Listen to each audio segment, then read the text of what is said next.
বড় প্রাপ্তি কি জানেন? আস্তে ভরা সভায় দাঁড়িয়ে রাতের অন্ধকারে প্রচার করে গেলাম, আমার জীবনের সব থেকে বড় প্রাপ্তি, আমার মুখের কথা শুনে অনেক ইসলাম ধর্মের ভাইয়েরা তারা আমার সনাতন ধর্ম গ্রহণ করেছে। এইটা আমার জীবনের সব থেকে বড় প্রাপ্তি, কিছু হোক আর না হোক। এর জন্য নিজেকে আমি জীবনে খুব সুখী বলে মনে করি। আমার নাইবা থাকলো টাকা পয়সা, এর থেকে বড় আনন্দ কি হতে পারে? নিতাই গৌর প্রেমানন্দে হরি বল। ভক্তি যখন ঘরে প্রবেশ করে, ঘর তখন মন্দির হয়ে যায়। ভক্তি যখন প্রসাদে ভোজনে প্রবেশ করে, ভোজন তখন প্রসাদ হয়ে যায়। ভক্তি যখন জলে প্রবেশ করে, জল তখন চরণামৃত হয়ে যায়। অপবিত্র পবিত্র বা সর্বাবস্ত্রা গতৌ পিপা যৎসরেত পুণ্ডরীকাক্ষং সবাজ্য অভ্যন্তর সূচি। ভক্তি যখন অন্তরে প্রবেশ করে, মানুষ তখন ভক্ত হয়ে যায়। ভক্তি যখন মনে প্রবেশ করে, মানুষ তখন ভক্তির ঘর থেকে বৈষ্ণবতার ঘরে চলে যায়। আর ভক্তি যখন আত্মায় প্রবেশ করে, দেহ তখন পরমাত্মায় বিলীন হয়ে যায়। হ্যাঁ, যে বাড়িতে ভগবানের সেবা হয়, যে বাড়িতে সাধুগুরু বৈষ্ণবের চরণধুলি পড়ে, সেই বাড়িটা তীর্থ হয়ে যায়। আর যে বাড়িতে ভগবানের সেবা হয় না, সেই বাড়িটা শেয়ালের গর্ত হয়ে যায়। আর গুরুদেব বললেন, যে বাড়িতে ভগবানের সেবা হয় সেই বাড়ির যে রান্নাঘরে গিয়ে দেখবেন কি রাখা আছে, ভগবানের সেবার জন্য ফল, ভগবানের সেবার জন্য মিষ্টান্ন, ভক্তকে দেওয়ার জন্য প্রসাদ। আর যে বাড়িতে ভগবানের সেবা হয় না, সেই বাড়ির রান্নাঘরে গিয়ে দেখুন মরা মাছ, মরা মাংস, মরা হাড়। মরা কোথায় থাকে? হ্যাঁ, যে বাড়িতে ভগবানের চরণধুলি পড়ে, যে বাড়িতে সাধু, হ্যাঁ মনে রাখবেন, সবসময়ের জন্য পৃথিবীতে যাই করুন না কেন, 200 টাকা 500 টাকা 50 টাকা 100 টাকা 300 টাকার বিনিময়ে নিজের পেটে দুমুঠো খাবার জোগাবার জন্যে অনাহারের সংসারে যে মেয়েটা রাতের অন্ধকারে দাঁড়িয়ে পরপুরুষের সামনে গিয়ে নিজের বক্ষের কাপড়টা সরিয়ে দেয়, সমাজ তাকে বেশ্যা বানিয়ে দিয়েছে, পতিতা বানিয়ে দিয়েছে, ঘৃণিতা বানিয়ে দিয়েছে, উপেক্ষিতা বানিয়ে দিয়েছে। কিন্তু 500 টাকার বিনিময়ে যে নিজের দেহের অঙ্গের বসনটা সরিয়ে দেয়, সমাজ তাকে বেশ্যা বানিয়ে দেয়। আর 5 লক্ষ টাকার বিনিময়ে যে নিজেকে বিবস্ত্র করে দেয়, সমাজ তাকে নায়িকা বানিয়ে দেয়। হ্যাঁ, জীবনে চিনে নাও কোনটা সঠিক কোনটা ভুল। দুধ যদি 10 টাকাও কিলো হয় না, ওটা সবার সামনে বসে খাওয়া যায়। আর মদ যদি 1 লাখ টাকা দাম হয়, ওটা বাঁশ বনে গিয়ে খেতে হয়, সবার সামনে খাওয়া যায় না। দুধের সঙ্গে মদের তফাৎ হচ্ছে এইটা। হ্যাঁ, সবসময় মনে রাখবে, খারাপটা যত উন্নত হোক, ভালোটাকে ছাপিয়ে কোনোদিন যেতে পারবে না। ভালোটা ভালোই ছিল, আছে, থাকবে, কোনোদিন চলে যেতে পারে না, কোনোদিন নয়। কেন জানো? যখন প্রদীপটা নিভে যায়, তার আগে দপ করে জ্বলে ওঠে, আগুনটা খুব জোর। মানুষ যখন নিজের জীবনে পতন ডেকে আনে, খুব বাড়বাড়ন্ত শুরু হয়, বুঝে নেবে ওর পতন শুরু হয়ে গেছে। তাই জন্যে সবসময়ের জন্য ঈশ্বরের চরণটা ছাড়বে না। জগতের কর্তা যে না ভজে বাপ, জন্মে জন্মে পিতৃদ্রোহী তার জন্মে জন্মে তাপ। রঘুনাথ দাস সংসারে ফিরে এসেছে, সংসারে ফিরে এসে সারাদিন কাজ করে। আস্তে, দেবতাদের মধ্যে যে ঋষি, তাকে কি বলে? দেবর্ষি। মুনিদের মধ্যে যে ঋষি, মহর্ষি। রাজাদের মধ্যে যে ঋষি, রাজর্ষি। রঘুনাথ দাস রাজর্ষি।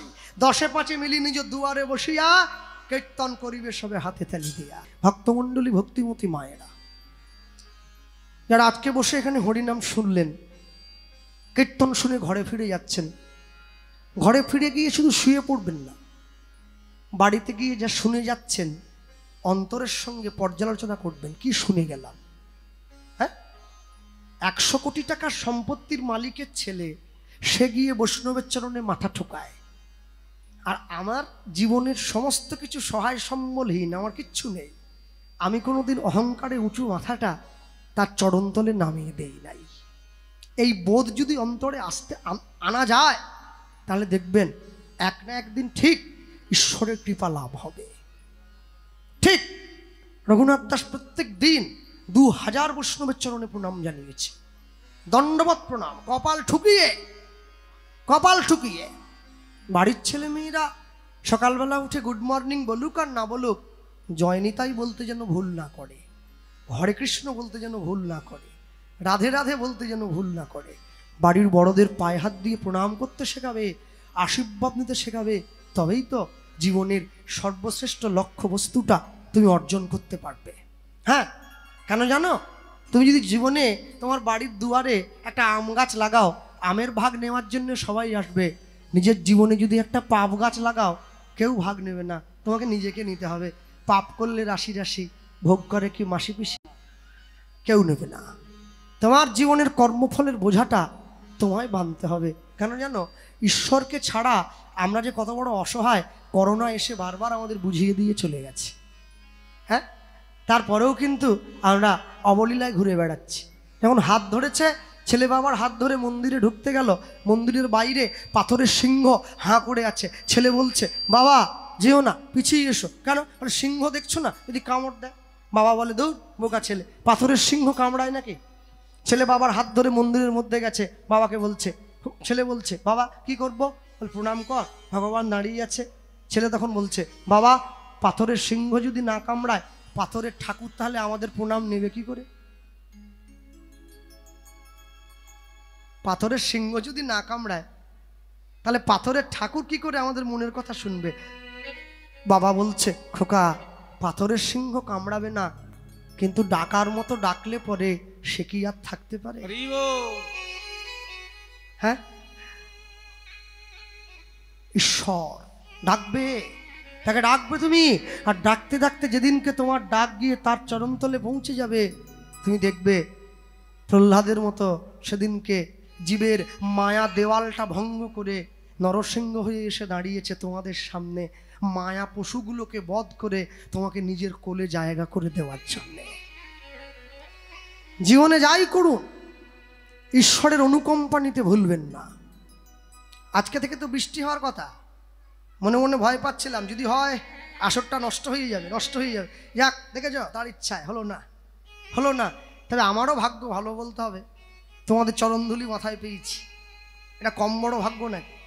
হ্যাঁ, মনে রাখবেন, জগতে যাই করুন না কেন, সব সময় কোনোদিন ঈশ্বরের অনুকম্পাকে ছেড়ে যাবেন না।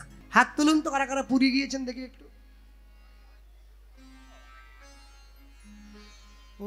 বাহ, শুধু আমি বাকি আছি। আর বাকি আছেন? একসঙ্গে যাব, ঠিক আছে? আরেকবার হাত তোলো, কারা কারা পুরীতে গিয়ে ভেটকি মাছের চপ খেয়েছে? হানি কি করলে? জীবন তো বিতা চলে গেল, সর্বনাশ। আমি পুরীতে গিয়ে প্রশ্ন, বাড়ি কোথায়? বলে দক্ষিণ 24 পরগনা। বাড়ি কোথায়? বলে দক্ষিণ। যাকে জিজ্ঞাসা, সন্ধ্যেবেলা সমুদ্রের ধারে। অনেকে আর আমায় বলে, কৃষ্ণবাবু আপনি কি করছেন? কেন, জগন্নাথকে আমায় না বলেছে নাকি? তুমি আসবে, আমি আসবো নি? আমায় দেখে আবার লুকোচ্ছে। কি লুকোচ্ছ? ও আপনাকে বলা যাবে নি। আরে বলো না, ভয় নেই, তোমার খাবার আমি কেড়ে খাবো নি। বলে, এই নাতি নাতনিরা এসেছে, একটা ক্যাকড়া ভাজা কিনেছি, যা স্বাদ আপনাকে। আমি বলছি, মুখে দিলে গলে যাচ্ছে দাদা, একবারে মুচমুচ করে গলে যায়। ইস, জগন্নাথ যেন ভগ্নিপতি হয়। সেই বাবুকে আমি দেখতে পাচ্ছি নি। সেই বাবু বসেছিল, সন্ধেবেলা বলছিল, বলে মন চাঙ্গা তো প্যান্টের পকেটে গঙ্গা। গঙ্গা কি মাসির মেয়ে নাকি পকেটে ঢুকিয়ে? এইসব মুখ বাড়ানো কথা বাদ দাও।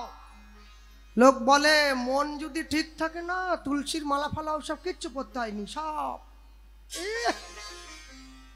তাহলে রায়পুর থানায় যে লোকটা পুলিশের চাকরি করে, কালকে সকালবেলা গামছাটা কোছা দিয়ে পুরো থানায় চলে যাবে।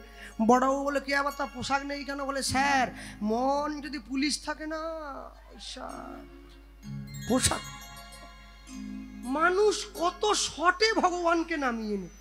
ওরে এত শর্ট কোন কোম্পানি বানিয়েছে আমি বলতে পারবো নি। এই যে থালা, এই যে থালা, আর এই যে গ্লাস, হ্যাঁ দুটো নকুল দানা, নকল নকল সব নকল। দুটো নকল দানা ভগবানের চরণে ছুঁড়ে দিয়ে সে কি আবদার দেখবে। হ্যাঁ, কালো মেয়েটার মাস্টার আর মাস্টার জামাই খুঁজবে। একসঙ্গে চাকরি গেছে 25,000, খুঁজো নি আর। বাবা রে বাবা। হ্যাঁ, একাদশীর দিন মা তার ছেলেকে ডিম ভাজা করে খাওয়াচ্ছে। ঠাকুর মশাই বলছে, কি গো মা, একাদশীর দিন ছেলেটাকে ডিম ভাজা করে খাওয়ালে? মা আবার ছেলের মনে সাহস যোগায়, ও না জেনে খেলে কিছু হবে নি, খা দেখিনি। না জেনে আগুনে হাত দিলে আগুন তোমাকে পোড়াবিনি, দিয়ে দেখিনি। মানে কি কথা হচ্ছে, কি কথা হচ্ছে। আর আমি নাম বলবো নি, তবে কদিন পরে বলবো। আমাদের বাংলায় নতুন একটা কীর্তনীয় উঠেছে, এখন দেখছি। আগে একটা উঠেছিল, ওটা বসে গেছে, এখন নতুন একটা উঠেছে। সে কি বলছে জানেন? বলে কীর্তনীয়গুলো সব জানোয়ার। কেন? 3 ঘন্টায় 70-80 হাজার টাকা, 90 হাজার টাকা এদের হাতে আমি বাটি দিয়ে যাব। আরে উপর দিকে থুতু ফেললে নিজের মুখে পড়িয়ে, কি বোকা নাকি? হ্যাঁ, 3 ঘন্টায় 70,000 আমাকে দেয়নি কেন, আপনাকে কেন দিচ্ছে? বুঝতে হবে না? আরে আমাকে তো দেবে, আমি কেন 15? 20 বছর 22 বছর কীর্তন করছি, আমি যদি বলি না 25 হাজার, 25 হবে না, 15 কমে পারবো নি। আর ওই 80,000 টাকা নেয়, ওই 1 বছর আগে 150 বুকিং ফাঁকা নাই কেন? আরে ভাই বোকা, যোগ্যতার দাম রে, যোগ্যতার দাম। একটা বড় তালের গান শিখতে 6 মাস সময় লাগে, মাস্টার নেয় 5,000 টাকা। তুমি সে দাম দিতে পারবে? কতগুলো বড় গান শিখেছে, একটা পদ জানো না, পর্যায় জানো না। হ্যাঁ, শুধু যুধিষ্ঠির, ভীম, গান্ধারী, এই হচ্ছে কীর্তন। শনির মধ্যে আগমন, কি পালা, কি পালা সব। নারদের দর্পচূর্ণ, এ কীর্তন হইল? এ কি কীর্তন? এ গৃহস্থের টুকিটাকি, এ কথা হলো নাকি? মনে রাখবেন, যার যেমন যোগ্যতা মানুষ তাকে সেই দর দিয়ে দিয়েছে। আমি পরকে দেখে হিংসা না করে নিজের যোগ্যতা বাড়াবার চেষ্টা করতে হবে। পরের দেখে করে হায়, নিজের যা আছে তার সমূলে চলে যায়। অপরকে দেখে হায় করবে না। রঘুনাথ দাস চলে গিয়েছে কোথায়? মহাপ্রভুর চরণে। মহাপ্রভু রঘুনাথ দাসকে সুস্থ করে তুলছে। এই কটা বাজে রে? তোমরা বসে আছো এখনো? 11টা 15। হ্যাঁ, চিরঞ্জিত দা বলে দিয়েছে, ঘড়িরও 12টা বাজবে, তোমারও 12টা বাজবে, একসঙ্গে দুটো। হ্যাঁ, যাই হোক, রঘুনাথ দাসকে সুস্থ করে তোলার দায়িত্ব কার উপরে দেওয়া হয়েছে? স্বরূপ দামোদরের উপরে। স্বরূপ দামোদরকে গোদা বাংলায় বুঝিয়ে বললে, এমন কিছু শিল্পী আছে যাদের গানের গলাটা খুব ভালো, শাস্ত্রের দখলটা মোটেই নাই। আবার এমন কিছু কীর্তনীয় আছে যার গানের গলাটা মারাত্মক, শাস্ত্রের জ্ঞানটা মোটেই নাই। কিন্তু এমন কিছু কীর্তনীয় আছে যার গানের গলাটাও মারাত্মক, শাস্ত্রের জ্ঞানটাও মারাত্মক, ওর তো ডেট ফাঁকা নাই। স্বরূপ দামোদরকে সঙ্গীতে গন্ধর্ব সম, শাস্ত্রে বৃহস্পতি, স্বরূপ দামোদর সম নাই মহামতি।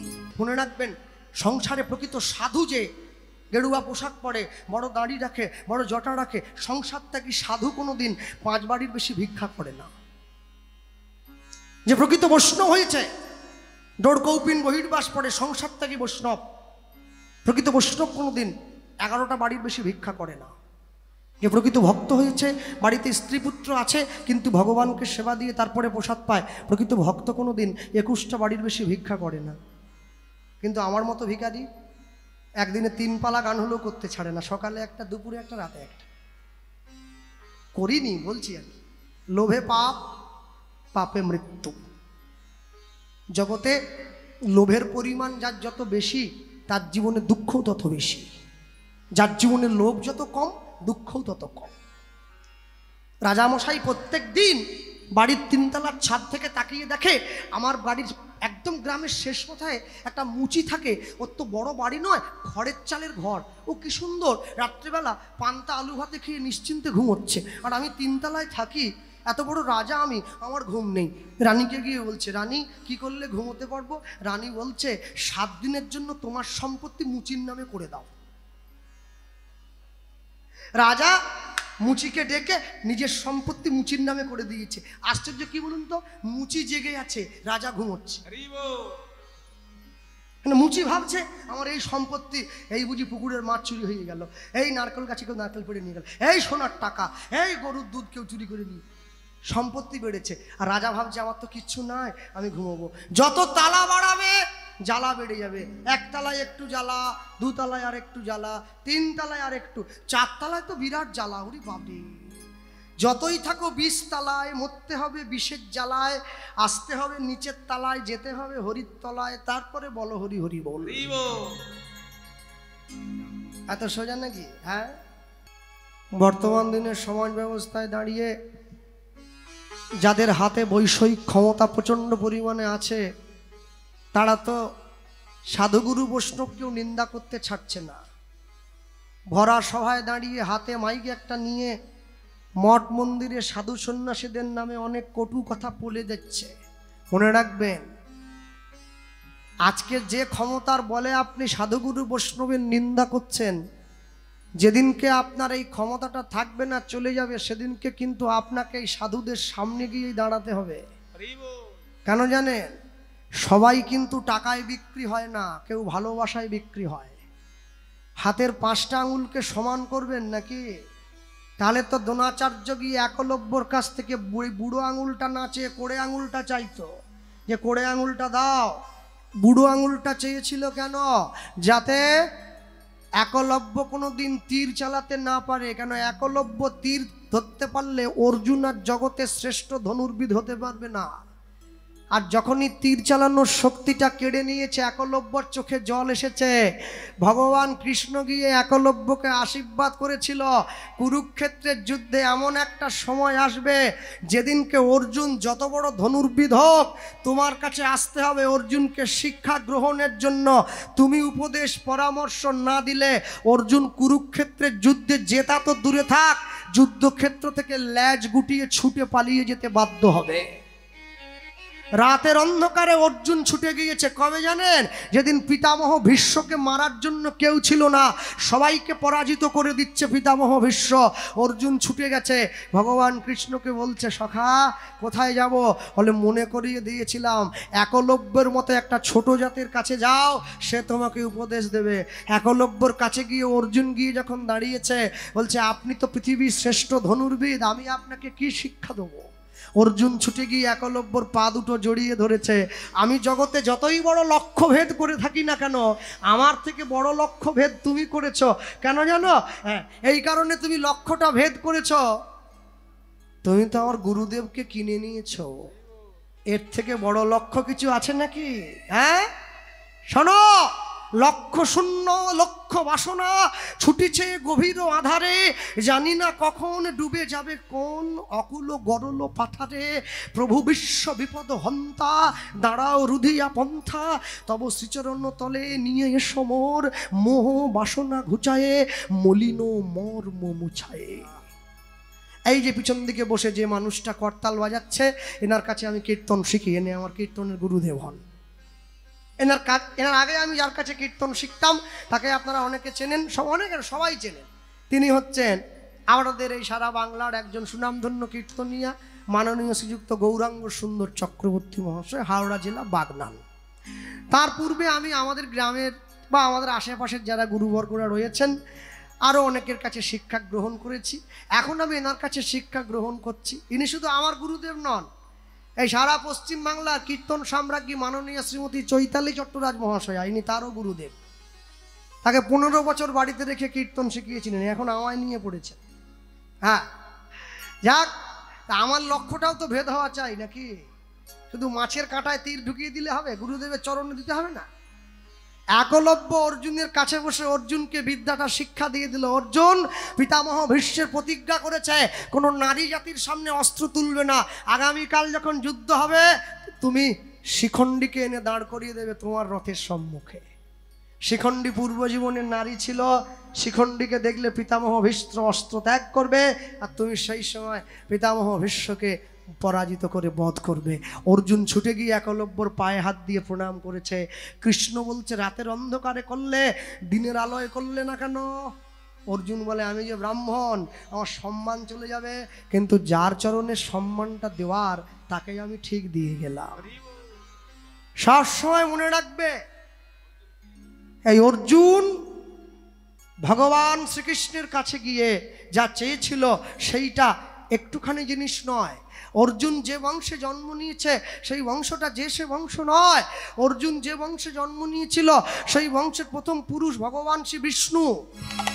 বিষ্ণুর নাভি থেকে জন্ম হয়েছে ব্রহ্মা, ব্রহ্মার পুত্র অত্রি, অত্রির পুত্র সোম, সোমের পুত্র বুধ, বুধের পুত্র পুরুরুবা, পুরুরবার পুত্র আয়ুষ, আয়ুষের ছেলে নহুষ, নহুষের ছেলে যজাতি, যজাতির পুত্র যদু, যদুর পুত্র কুরু, কুরুর পুত্র জন্মেঞ্জয়, জন্মেঞ্জয়ের পুত্র মনুষ্য, মনুষ্যের পুত্র শূদ্রু, শূদ্রুর পুত্র চারুকাল, চারুকালের পুত্র বহুরব, বহুরবের পুত্র সংজাতি, সংজাতির পুত্র অসংজাতি, তার পুত্র রুদ্রাক্ষ, রুদ্রাক্ষের পুত্র ঋতেশু, ঋতেশুর পুত্র বস্তিনাম, বস্তিনামের পুত্র ঋক, ঋকের পুত্র রাবিক, রাবিকের পুত্র অযুতায়ু, অযুতায়ের পুত্র অক্রধন, অক্রধনের পুত্র সহগণ, সহগণের পুত্র সমাদ্রি, সমাদ্রির পুত্র কুকু, কুকুর পুত্র যমনু, যমনুর পুত্র সুরত, সুরতের পুত্র বিদুরথ, বিদুরথের পুত্র উপরিবসু, তার ছেলে জরাসন্ধ, জরাসন্ধের পুত্র ঋক, ঋকের পুত্র রাবিক, রাবিকের পুত্র প্রতীপ, প্রতীপের পুত্র দিলীপ, দিলীপের পুত্র শান্তনু, শান্তনুর ছেলে বিচিত্রবীর্য, বিচিত্রবীর্যের ছেলে পাণ্ডু, পাণ্ডুর ছেলে অর্জুন, অর্জুনের ছেলে অভিমন্যু, অভিমন্যুর ছেলে মহারাজ পরীক্ষিত। এত বড় বংশে জন্ম নিয়েছে, এমনি এমনি নয়। পূর্বজন্মের থাকে যদি সুকৃতি সঞ্চয়, তবে তার ভাগ্যে কৃষ্ণ কৃপা হয়। আজ অর্জুনের হয়েছে। জানো, আমি যখন ছোট ছিলাম না, আমি আমার মনটা আমার বাবা মাকে দিয়েছিলাম। যখন তারা আমায় বকেছিল, আমি তাদের জন্য একটু কেঁদেছি। যেদিন আমি বড় হয়েছি, স্কুল কলেজে গিয়েছি, আমার মনটা আমার বন্ধু বান্ধবীদের দিয়েছি। এখন তারা আমায় দুঃখ দিয়েছে, আমি তাদের জন্য একটু কেঁদেছি। যেদিনকে আমার বিয়ে হয়ে যাবে, সংসারে আমার সুন্দরী স্ত্রী আসবে, আমি আমার মনের ভালোবাসার ভাগ আমার স্ত্রীকে পর্যন্ত দেব। এখন সে আমায় দুঃখ দেবে, আমি তার জন্য একটু কাঁদব। যেদিন সংসারে আমার ছেলে মেয়ে হবে, এখন তারা আমায় দুঃখ দেবে, আমি তাদের জন্য একটু কাঁদব। যেদিন আমি বুড়ো হয়ে যাব, আমার নাতি নাতনিকে আমার মনটা দেব, যখন তারা আমায় দুঃখ দেবে, আমি তাদের জন্য একটু কাঁদব। শেষ জীবনে আমি যখন হরিনামের আসনে গিয়ে তোমার জন্য কাঁদতে যাব, আমি দেখব আমার চোখে আর জল নাই, সব শুকায়। কেন জানো? আমি তো তোমার জন্য যে কাঁদবো, আমি তো সবার আগে এই চোখের জল সবাইকে ভাগ করে দিয়ে দিয়েছি। তা তোমার জন্য কাঁদবো কি করে? বাড়ির পিছন দরজাটা খুলে দিয়েছে, তুমি চলে যাও, তুমি যাও, চলে যাও, চলে যাও। আর শোনো, গৌড়ের কাছে কিন্তু তুমি কোনোদিন, হ্যাঁ, গৌড়ের কাছে তুমি কোনোদিন আমার জন্য জানাবে না। আর যেদিন তুমি গৌড়কে নিজের করে পাবে, সেদিনকে তুমি গৌড়ের কাছে গিয়ে আমার কথাটা জানাবে।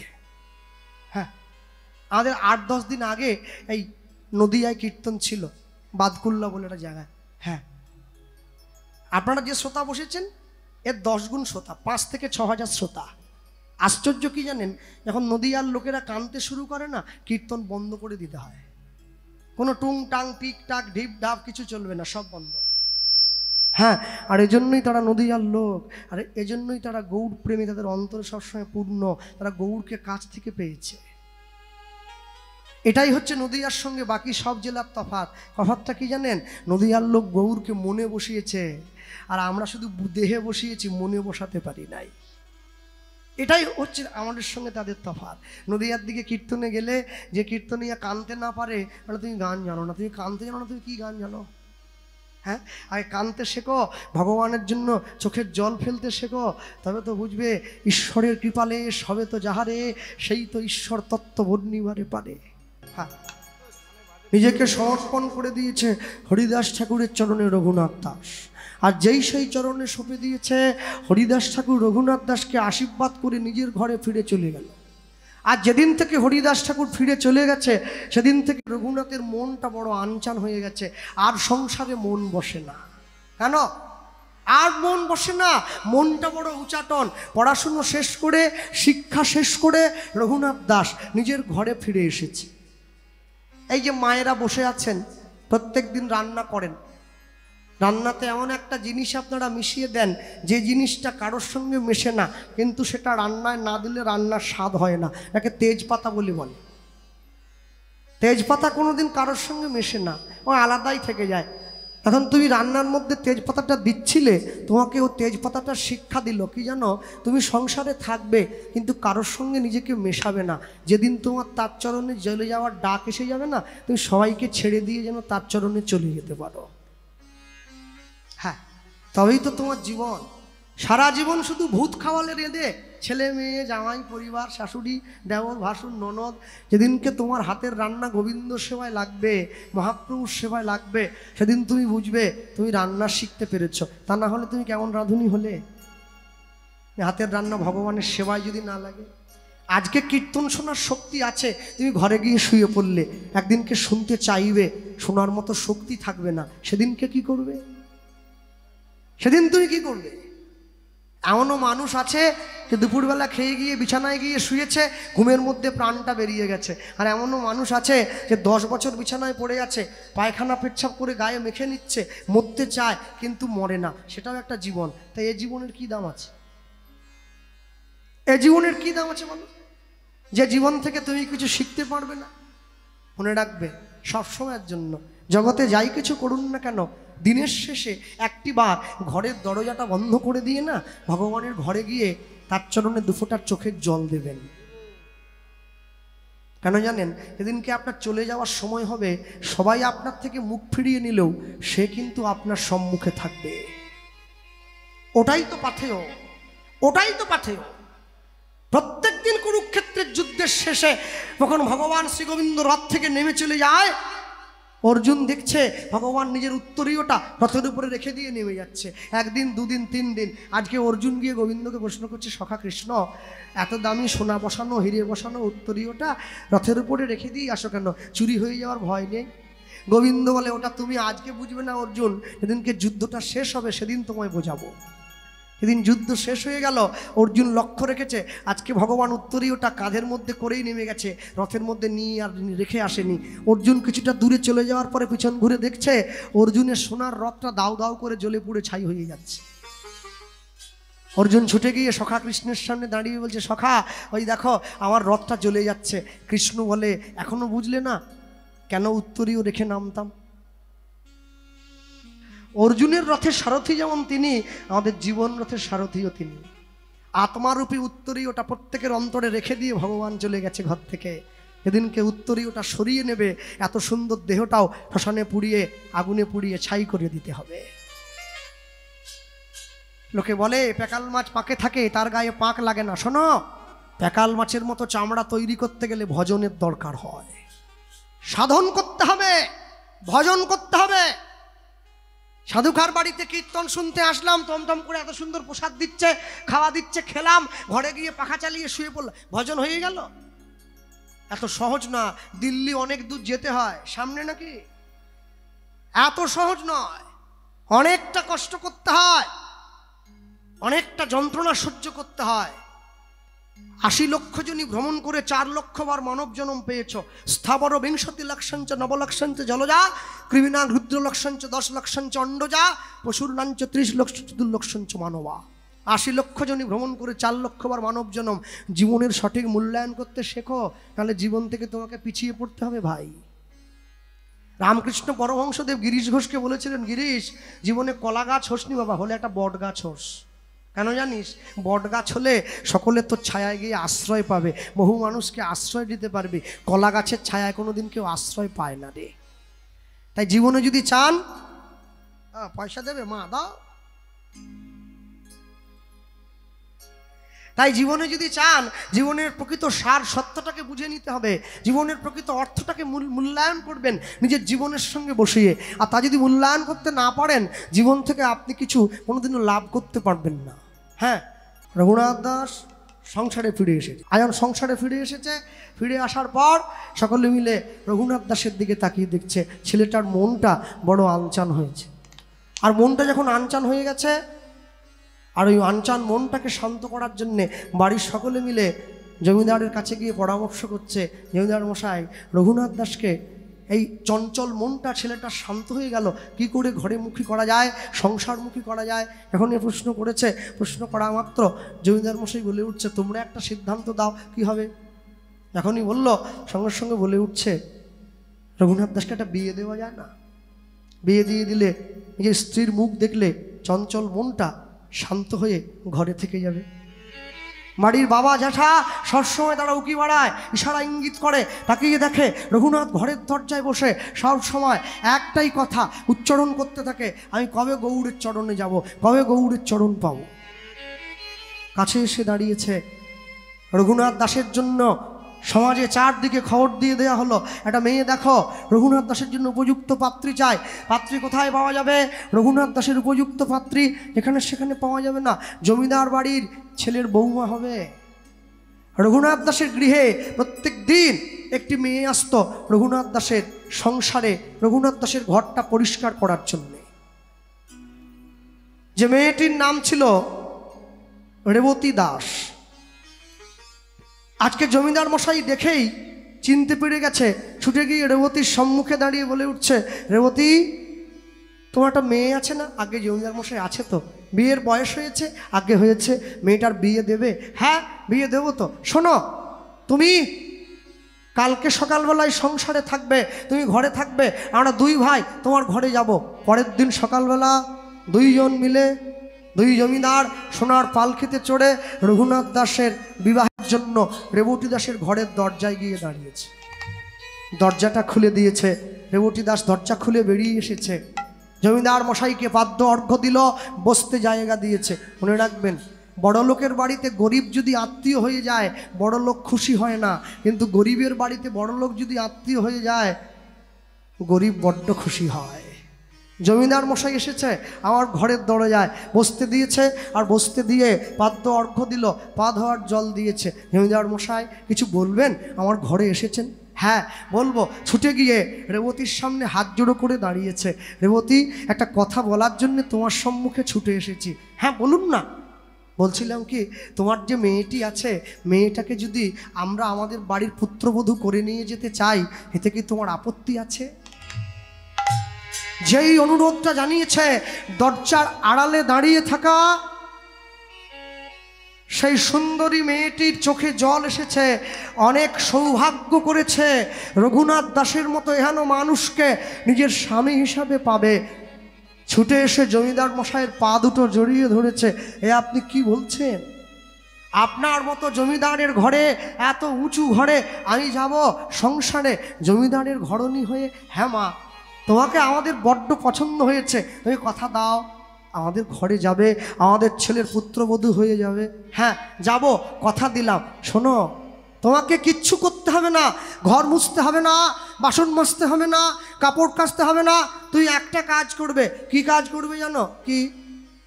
তুমি তোমার রূপ দিয়ে, তুমি তোমার যৌবন দিয়ে, তুমি তোমার দেহ দিয়ে, মায়া দিয়ে, মোহ দিয়ে তুমি দেখবে আমাদের রঘুনাথ কখনো যেন ঠাকুর ঘরে না যায়। অসম্ভব। ছুটে গিয়ে জমিদার মশাইয়ের চরণটা জড়িয়ে ধরল। হে আপনি কি বলছেন? আপনার ছেলে যদি মদের নেশা করতো আমি ছাড়িয়ে দিতাম, আপনার বাড়ির ছেলে যদি অসৎসঙ্গ করতো আমি ছাড়িয়ে দিতাম, কিন্তু আপনার ছেলে তো গৌরের গুণগান করে।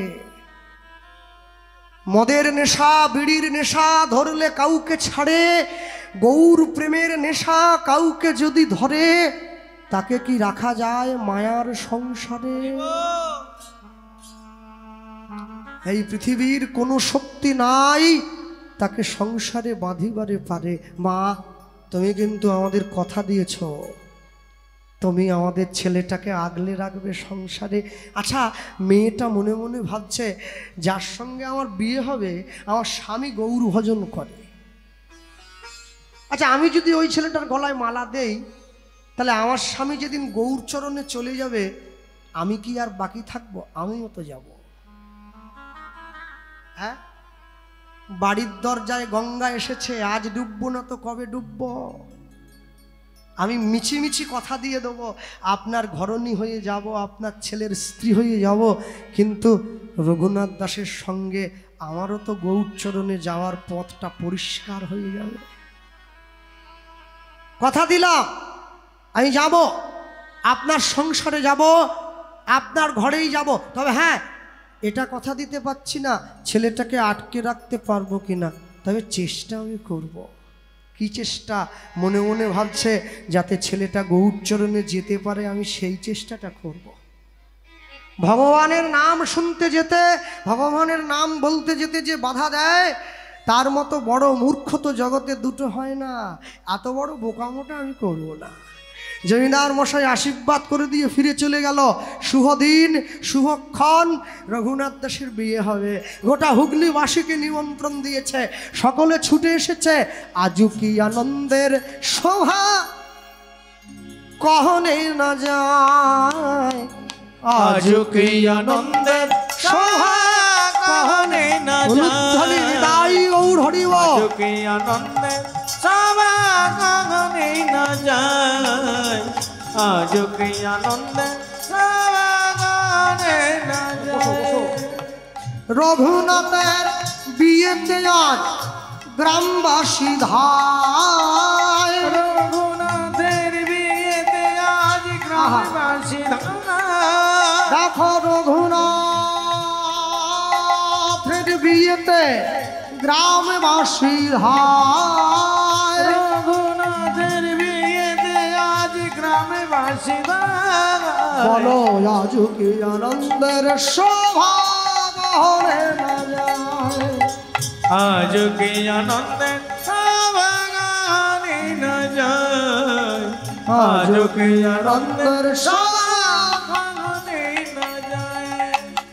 সপ্তগ্রামের বাসী আদি যত নর নারী, সপ্তগ্রামের বাসী আদি যত নর নারী, সপ্তগ্রামের বাসী আদি যত নর নারী, সপ্তগ্রামের বাসী আদি যত নর নারী, উলুধ্বনি করে সবে রঘুনাথের হরি বল। আজ কি আনন্দে শোভা কহনে না যায়, আজ কি আনন্দের শোভা কহনে না যায়। বলো ভাই রঘুনাথ দাস গোস্বামী মহারাজ কি জয়, বিবাহ মত সবে কি জয়, নিতাই গৌর প্রেমানন্দে, হরি বল, নিতাই গৌর। প্রেমানন্দে, হরি হরি বল। সবাই মিলে রঘুনাথ দাসকে আশীর্বাদ করে দিয়ে ঘরে ফিরে চলে গেল। রঘুনাথ জীবনে সুখী হও, জীবনে অনেক শান্তি লাভ করো। সবাই মিলে ঘরে ফিরে চলে গেছে। ফুলশয্যার ঘরে রঘুনাথ দাসের স্ত্রী বসে আছে ফুল দিয়ে সাজিয়ে রাখা পালঙ্কের উপরে। রঘুনাথ দাস যখন ঘরের মধ্যে প্রবেশ করেছে, রঘুনাথ দাসের স্ত্রী সেই সুন্দর পালঙ্ক থেকে নেমে এসে রঘুনাথ দাসের চরণে হাত দিয়ে প্রণাম করছে। রঘুনাথ দাস আশীর্বাদ করছে নিজের স্ত্রীকে, কমলা আমার মতো ছেলেকে তোমার জীবনে তুমি তোমার স্বামী হিসাবে পেয়ে আনন্দিত হয়েছে তো হও না? আমি তো গরিব ভিখারিনী, আমি অভাগিনী, তোমার মতো মানুষকে আমার জীবনে আমি পাবো এটা আমি আশাই করি না, আমি পেয়েছি। শোনো, তার আগে তুমি আমায় বলো, তুমি যে আমাকে তোমার স্ত্রী বলে পেয়েছো এতে তুমি খুশি তো হও না? তোমার মতো এত সুন্দর ভক্তিমতী মেয়েকে আমি পেলাম, এটা আমার জীবনে পরম সৌভাগ্য। রঘুনাথ দাস নিজের স্ত্রীকে কাছে গিয়ে হাত বাড়িয়ে দেখছে, আচ্ছা কমলা, আজকে তুমি কি দেখতে পাচ্ছ? একটা পালঙ্ক সুন্দর করে ফুল দিয়ে সাজানো হয়ে যাচ্ছে। বলছে হ্যাঁ তা তো আছে, জানো তো আজ আমরা ফুলের উপরে ঘুমাবো, আমাদের ফুলশয্যা হবে। বলে হ্যাঁ, ফুলগুলো যেদিন আমাদের উপরে ঘুমিয়ে থাকবে সেদিন আমাদের অন্তিম শয্যা হবে। মানুষ যেদিন ফুলের উপরে ঘুমায় তার ফুলশয্যা হয়, আর ফুল যেদিন মানুষের উপরে ঘুমায় তার অন্তিম শয্যা হয়। তুমি কোনটা চাও? তুমি ফুলের উপরে ঘুমোবে না ফুল তোমার উপরে ঘুমোবে? মেয়েটা উত্তর দিচ্ছে, আমি কি চাই জানো? আমি চাই ফুলটা মালা হয়ে সারা জীবন তোমার গলায় থাকুক, তাহলে আমি একসঙ্গে দুজনকে পাবো, ফুলটাকেও পাবো আবার তোমাকেও পাবো। রঘুনাথ দাস হাতটা বাড়িয়ে দিয়েছে, তাহলে আমায় দিয়ে দাও। কি হাত বাড়িয়ে কি চাইছো? ফুলশয্যার রাত্রিতে তুমি আমায় কিছু উপহার দেবে না? আমি তোমায় কি দেবো? তুমি তো জমিদার, তোমার কাছে সব আছে, গাড়ি বাড়ি টাকা পয়সা বিষয় সম্পত্তি, আর আমি তোমায় কি বা দিতে পারি? কিচ্ছু দেওয়ার নেই, কিচ্ছু দিতে পারবে না, কিচ্ছু নেই। হ্যাঁ, মেয়েটা বলছে আছে। কি আছে জানো? নারী জাতির জীবনে সব থেকে মহামূল্যবান হচ্ছে তার চরিত্র, তার সম্পদ, তার সম্মান। আজ হতে আমি আমার সম্মান তোমার চরণতলে নিবেদন করে দিলাম। Health lost, something lost, money lost or something lost, wealth lost, nothing lost, but character lost, everything is lost.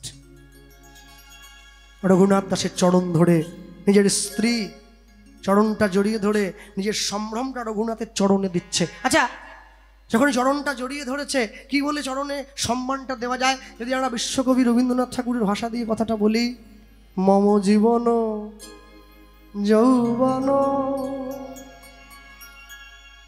মম অখিল ভুবন মম জীবন যৌবন মম অখিল ভুবন তুমি ভরিবে সৌরভে নিশীথি নিশম তুমি রবে নীরবে হৃদয়ে মম তুমি রবে নীরবে। রঘুনাথ দাস বুঝে নিয়েছে আমার স্ত্রীর অন্তরটা ফুলের মতো পবিত্র। উঠে দাঁড়িয়ে হাত জোড়ো করে নিজের স্ত্রীর কাছে চাইছে, তুমি যখন আমায় দিলে, আমি তোমায় একটা জিনিস চাই, আমায় দিতে পারো কি? আমি গৌর চরণে যাব, আমায় অনুমতিটা দিতে পারো? কত বড় কথা বলছে, আমি গৌর চরণে যাব, আমায় অনুমতিটা দাও। হ্যাঁ, আর যখনই হাত বাড়িয়ে বলছে আমি গৌর চরণে যাব, রঘুনাথ দাসের স্ত্রী চমকে উঠল। কি চাইছো তুমি? আমার জীবনের সব থেকে আনন্দের রাত্রি, আমার জীবনের কত আশা আকাঙ্ক্ষা তোমায় ঘিরে, আর আজকে রাত্রিতে তুমি বলছো তুমি চলে যাবে। আমি বলছিলাম স্বামী, আজকে রাত্রিটা আমার কাছে থেকে তুমি যদি কালকে সকালে গৌরচরণে চলে যাও। না, আমি জমিদারের ছেলে, জানো, জমিদারি রক্ত আমার দেহে বইছে। আমি এক সিদ্ধান্তে অনড় ব্যক্তি। আজকে রাত্রিটা তোমার কাছে যদি আমি থাকি, এই দেহটা তোমার সেবায় যদি লেগে যায়, এই দেহটা উচ্ছিষ্ট হয়ে যাবে। উচ্ছিষ্ট দেহ কি গৌর চরণে দেওয়া যায়? এই অপবিত্র দেহটা কি গৌর চরণে নিয়ে যাওয়া যায়? তাই আমি সিদ্ধান্ত নিয়েছি, হয় আমি আমার এই নিষ্কলঙ্ক পবিত্র দেহটা গৌর চরণে দেব, আর যদি সংসারে থাকতে হয় আমি কোনো দিনের জন্য তার কাছে যাব না, সারা জীবন সংসারের সেবা করব। বলো তুমি কোনটা অনুমতি দিচ্ছ? রঘুনাথ দাসের স্ত্রী ধর্ম সংকটে পড়ে গিয়েছে, কি জবাব দেব? আমার স্বামী তো ভগবানের চরণে যেতে চাইছে, কি জবাব দেব? রঘুনাথ দাস বুঝে নিয়েছে আমার স্ত্রীর মনটা বড় ব্যাকুল, আত্মচৈতন্যটা জাগিয়ে তুলতে হবে। তা যদি জাগিয়ে না তুলতে পারি, ও আমায় অনুমতি দেবে না। আর অনুমতি যদি না দাও, মহান্তের স্বভাব হয় তরিতে পামর, নিজ কার্য নাই তবু জান তার ঘর। রঘুনাথ দাস বলছে, কমলা তুমি আমাকে অনুমতি দিতে ভয় পাচ্ছ? আমি তো তোমার জন্য সব রেখে গেলাম, আমার জমিদারি, আমার সম্পত্তি, সিন্ধুক ভরা টাকা, সোনা গহনা, তোমার জীবনে অভাব থাকবে না। শুধু অনুমতিটা দাও। তুমি একবার ভেবে দেখো তো, আমার গৌর কিন্তু বিষ্ণুপ্রিয়ার জন্য কিছু রেখে যায় নাই। না টাকা রেখেছে, না সম্পদ রেখেছে, না সুখ রেখেছে, শুধু বুক ভরা দুঃখ রেখে দিয়ে চলে গেছে। বিষ্ণুপ্রিয়া কি অনুমতি দিয়েছিল? রঘুনাথ দাস রাতের অন্ধকারে নিজের স্ত্রীর চরণটা জড়িয়ে ধরেছে, কেউ জানলো না। ঘরের দরজাটা বন্ধ করে দিয়েছে। তুমি আমার ভজনের গুরু, তুমি যদি আমায় অনুমতি না দাও, আমি ঈশ্বরের সাধন করব কি করে? যেদিনকে মহাপ্রভু সংসার থেকে চলে যাচ্ছে, বিষ্ণুপ্রিয়া দেবী তো মহাপ্রভুকে ছাড়তে চায় নাই। নিজের আঁচলের সঙ্গে মহাপ্রভুর ধুতির আঁচলটা বেঁধে রেখেছে, টান পড়লে ঘুমটা ভেঙে যায়। মহাপ্রভু নিদ্রা দেবীকে ডাক দিয়ে বলছে, ওকে একটু ঘুম পাড়াও, নাহলে আমি কলিযুগের জীবকে নাম দেব কি করে? কি করে নাম দেব? হ্যাঁ, আজকে যে মানুষটাই যে ছুটে এসেছে চিরঞ্জিত দা, এর জন্য এই কথাটা আমি বলছি। এ কথার মূল্য সব হরিবাসর দেয় না, দেয় না মানে দিতে পারে না। প্রেমের কথার মূল্য সবাই দেয় নাকি? নিদ্রা দেবী বিষ্ণুপ্রিয়ার নয়নে ভর করেছে, মহাপ্রভু চলে যাচ্ছে। সম্বল কি জানো, গলার মালাটা খুলে রেখে গেল আর চরণের নুপুরটা খুলে রেখে গেল। কিছু অন্তত জড়িয়ে ধরে কাঁদবে সারাটা জীবন, থাকবে কি নিয়ে? 24 বছরের ছেলেটা 14 বছরের মেয়েটাকে রেখে সারা জীবনের জন্য সংসার ত্যাগ করলো আমাদের মতো কলিকালের মানুষের জন্য। তবু মানুষ হরিনাম নেয় না। কাটোয়ায় গিয়ে কেশব ভারতীর কাছে সন্ন্যাস হয়ে ফিরে এসেছে। শান্তিপুরে অদ্বৈত আচার্যের ঘরে মিলন হবে সচিমায়ের সঙ্গে। নিতাই চাঁদ ডেকে বলছে, ভাই তাহলে নদীয়ার লোককে ডেকে আনি, তুই এসেছিস? হ্যাঁ নিশ্চয়ই যাবে, নদীয়ার লোক ছুটে আসবে, গৌর দেখবে। আমি সবাইকে একবারের জন্য শেষ দেখাটা দেখব, আমি যে বড্ড ভালোবাসি আমার নদীয়ার মানুষ। সকলে ছুটে যাচ্ছে, নিতাই চাঁদ বেরিয়ে যায়। মহাপ্রভু ডাক দিয়ে বলছে, দাদা কি সবাই আসবে, বিষ্ণুপ্রিয়া যেন না আসে। তুই তো এত নিষ্ঠুর ছিলি না, তুই তো এত পাষাণ ছিলিস না, তাহলে অনুমতি তুই বধূমাতাকে না না না না শোনো, সন্ন্যাসী হওয়ার আগে আমি মায়ার মুখটা দেখব না, আমি সন্ন্যাসে বাধা হয়ে যাবে দাদা। ওর ওই মায়া ভরা চোখ দুটো দেখলে না আমার পাটা দাঁড়িয়ে পড়বে। তুমি বিশ্বাস করো, আমি চাই, মনে প্রাণে চাই ও যেন না আসে। নদীয়ার লোক ছুটে চলে যাচ্ছে। বিষ্ণুপ্রিয়া দেবী ঘরের বারান্দায় আছাড় খেয়ে পড়ে কাঁদছে, প্রভু কি এমন অন্যায় করেছিলাম তোমায় ভালোবেসে, তুমি শেষবারের মতো আমার মুখটা দেখলে না, আমি এত বড় অভাগী হয়ে গেলাম, আমি এত বড় দ্বিচারিণী, আমি এমন কুলোটা, তুমি আমার মুখটা দেখবে না। নদীয়ার লোক ছুটে যাচ্ছে গৌর দেখতে। ছি ছি ছি ছি ছি, এমন একটা কুলোটা মেয়ে মানুষ, আমাদের নদীয়ার ছেলেটা তোর জন্য এই সোনার নদীয়ার সোনার নিমা নদীয়া ছেড়ে চলে গেছে। গৌর হরি শোন, তুই ধরে রাখতে পারিসনি। স্ত্রীর প্রথম কর্তব্য হলো স্বামীকে সংসারে বেঁধে রাখা। এই যে স্ত্রী নিজের স্বামীকে সংসারে বেঁধে রাখতে না পারে সে তো দ্বিচারিণী রে। হ্যাঁ, আর যখন সবাই চলে যাবে নদীয়া ছেড়ে, নদীয়ায় যখন কেউ থাকবে না, গলায় কলসি বেঁধে গঙ্গার জলে ঝাঁপিয়ে পড়বি। পাপ মুখটা যেন কাল সকালে না দেখতে হয়। বিষ্ণুপ্রিয়া দেবী মাটির থেকে উঠে দাঁড়িয়ে চোখের জলটা মুছে সবাইকে বলছে, তোমরা জানো তোমরা কোথায় যাচ্ছ? আমরা গৌর দেখতে যাচ্ছি। বাহ, হ্যাঁ গৌর দেখতে যাও নদীয়ার লোক। শোনো, যে গৌরকে দেখার জন্য তোমরা সবাই ছুটে যাচ্ছ না, সেই মানুষটা আমার মানুষ, তোমাদের নয়। মহাপ্রভুর নামে স্মৃতিতে সিঁদুর দেওয়ার অধিকার জগতে কোনো রমণীর নেই, শুধু বিষ্ণুপ্রিয়ার আছে, ছিল, থাকবে।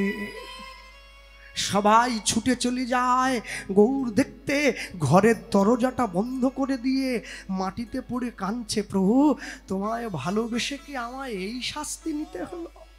হ্যাঁ, ঘরের দরজাটা বন্ধ করে দিয়ে কাঁদছে, চোখের জলটা দরজার তলা থেকে বেয়ে উঠোনটা গড়িয়ে নবদ্বীপের পথে গিয়ে পড়ছে। মানুষে বিষ্ণুপ্রিয়া দেবীর নয়নের জল অঙ্গে নিচ্ছে। এই নয়নের জল না হলে অন্তরে প্রেম আসবে না। সবাই যখন ছেড়ে দিয়ে চলে গেল, এমন সময় ঘরের দরজাটায় টোকা দিয়ে কে ডাকছে, বিষ্ণুপ্রিয়া কে? আমি, মহাপ্রভু, দরজাটা খোলো। ছুটে গিয়ে দরজাটা খুলে দিয়েছে। গৌর হরি তুমি এসো, ঘরে এসো। হাত ধরে ঘরের মধ্যে নিয়েছে, চরণটা জড়িয়ে ধরেছে। তুমি আমার ছেড়ে চলে গেছিলে, আর সবাই যে তোমাকে দেখতে চলে গেল, তুমি আমার কাছে এলে। শোনো, সবার থেকে তোমাকে আলাদা করে না দিলে তোমার কাছে সন্ন্যাসের অনুমতিটা নেব কি করে? শান্তিপুরে অদ্বৈত আচার্যের ঘরে যে গৌরকে দেখার জন্য সবাই ছুটে গেছে, সেখানেও আমি আছি। সেটা তো গৌণ।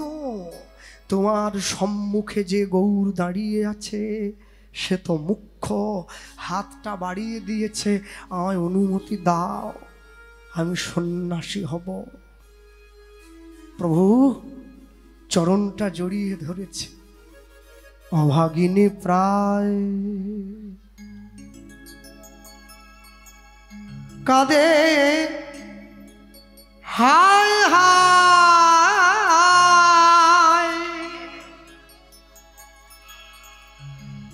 আধারে রহিনু পড়িয়া, আধারে রহিনু পড়িয়া।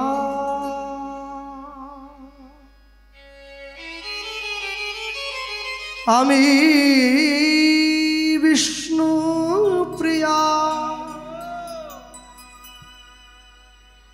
গৌর ছাড়িলে নদিয়া,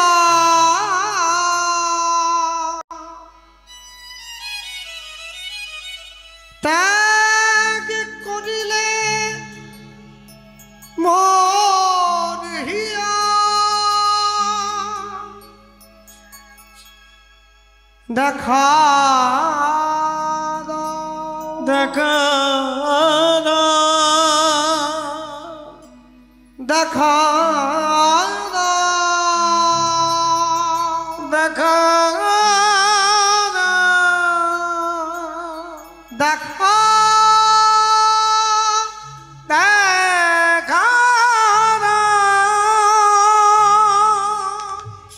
হাতটা বাড়িয়ে দিয়েছে। অনুমতি দিলাম, যাও সন্ন্যাসে চলে যাও। যেমন ভাবে হাতটা বাড়িয়েছিল না, ওইভাবে আজও পর্যন্ত দাঁড়িয়ে আছে নবদ্বীপের মাটিতে ধামেশ্বর গৌরাঙ্গ হয়ে হাতটা বাড়িয়ে। বিষ্ণুপ্রিয়ার সেবিত গৌর হাত বাড়িয়ে দিয়েছে, অনুমতি চাইছে, আমি সন্ন্যাসী হব, আমায় অনুমতি দাও। রঘুনাথ দাসের স্ত্রী রঘুনাথ দাসের চরণটা জড়িয়ে ধরেছে। তুমি গৌর চরণে যাবে, যাও। তুমি গৌরের কাছে চলে যাবে, যাও, চলে যাও। কিন্তু যেদিনকে তুমি গৌরকে নিজের মতো করে পাবে, নিজের মতো করে পাবে, যেদিনকে গৌর তোমার নিকটে আসিবে, আসিবে, সেদিন তুমি যদি সময় পাও, তোমার গৌরকে এই অভাগিনীর কথা জানায়ে দিও। এই অভাগিনীর কথা তুমি জানায়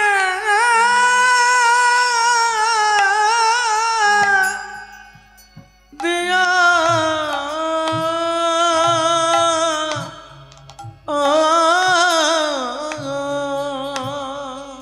আমি তোমার অভাগিনী,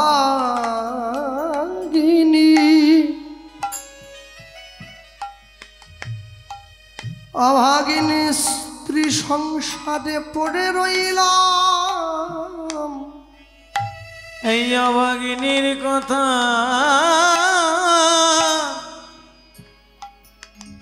জানায় দিও।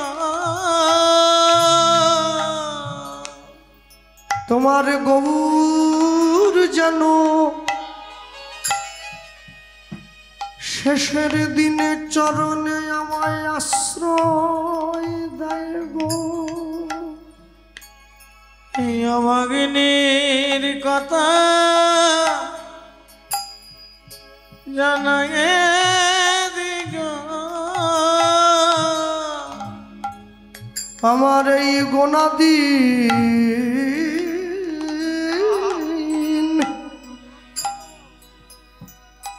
গোনাদিন ফুরায়ে গেল গেল এই অভাগিনীর কথা জানাগে দিগ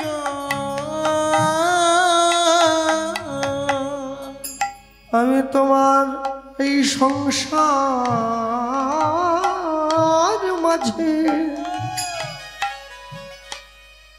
সংসার মাঝে পড়ে রইলাম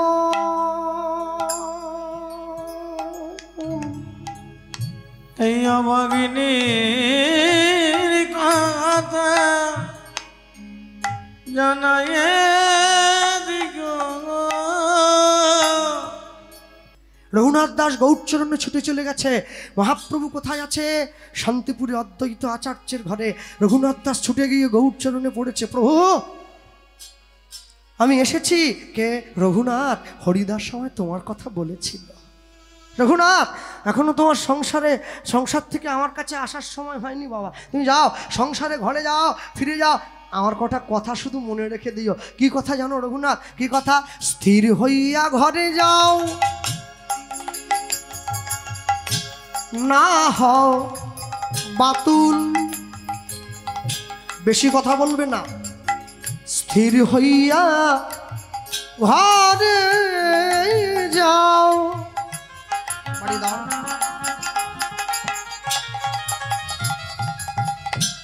না হও বাতুল, ক্রমে ক্রমে পায় লোকে ভব সিন্ধুর কুল। ধ্বনি হরিও। স্থির হইয়া ঘরে যাও,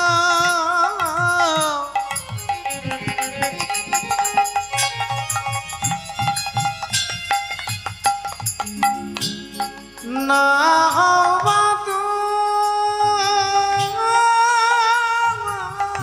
আহা,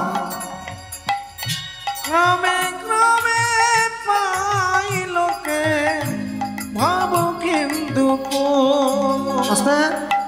সকলে শুনছেন তো? মহাপ্রভু রঘুনাথে কি বলছে? রঘুনাথ, মরকট বৈরাগ্য না করিবে লোক দেখাইয়া।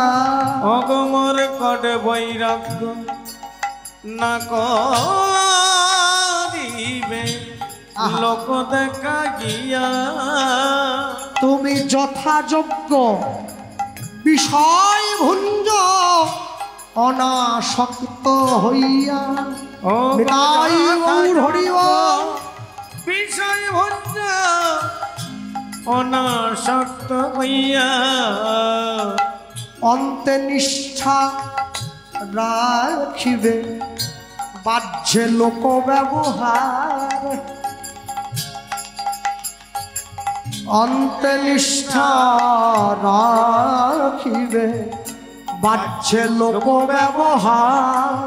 এবার অচিরাতে কৃষ্ণ তোমায় করিবে উদ্ধার। চিরাতে কৃষ্ণ তোমার করিবে উদ্ধার। আর মায়েদের জন্য কি বলবো? হাতে কাজ মুখে হরি নাম তোমরা সদাই করিবে। অগাতে কাজ মুখে না তোমরা সদাই করিবে। ওগো তুমি না ডাকিলেও কৃষ্ণ তোমার ডাকিবে। ধ্বনি। না ডাকিলেও কৃষ্ণ তোমারে ডাকিবে। ওগো তুমি না ডাকিলেও কৃষ্ণ তোমার ডাকিবে। তুমি না তোমারে ডাকিবে বলি যাও রঘুনাথ যাও গো ফিরে, রঘুনাথ যাও গো ফিরে, সংসার করো ঘরে ফিরে। বলি যাও রঘুনাথ যাও গো ফিরে, বলি কেউ যেন নামে বাকি থাকে না, যাও রঘুনাথ যাও গো ফিরে, বলি কৃষ্ণের সংসার করো ঘরে ফিরে। যাও রঘুনাথ যাও গো ফিরে, বলি সঠিক সময়ে আমার সাক্ষাৎ পাইবে, যাও রঘুনাথ যাও গো ফিরে, বলি বদন ভরে নাম করিবে তাই গৌর হরিব। বাদন ভরে নাম বলি, যাও রঘুনাথ যাও গো ফিরে, যাও রঘুনাথ যাও গো ফিরে।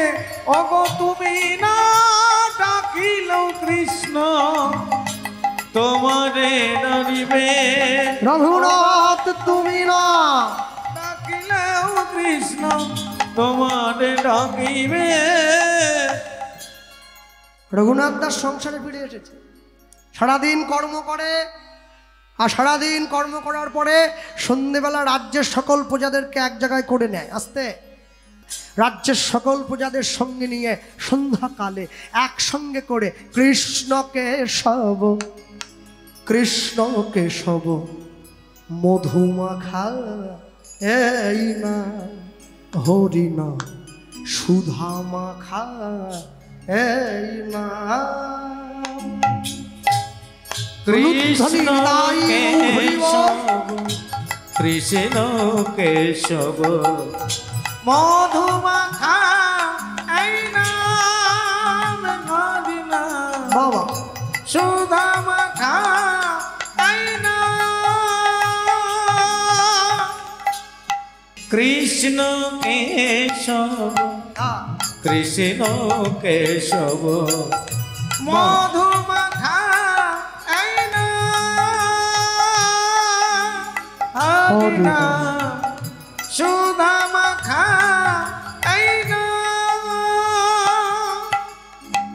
নাম জপরে জপরে জপরে রসনায়, নাম জপরে জপরে জপরে রসনা, নাম জপরে জপরে জপরে রসনায়, নাম জপরে জপরে জপরে রসনা।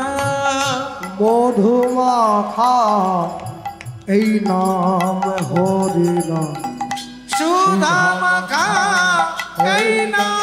তাই গৌর হরি বল। কৃষ্ণ কেশব কৃষ্ণ কেশব মধুমাখা এই নাম হরি নাম, সুধা মাখা এই নাম। এ নাম জপ ভোলো আপনারে দূরে যাবে জ্বালা প্রেম পারাবারে। এই নাম জপ ভলো আপন রে, নাম জপ ভাই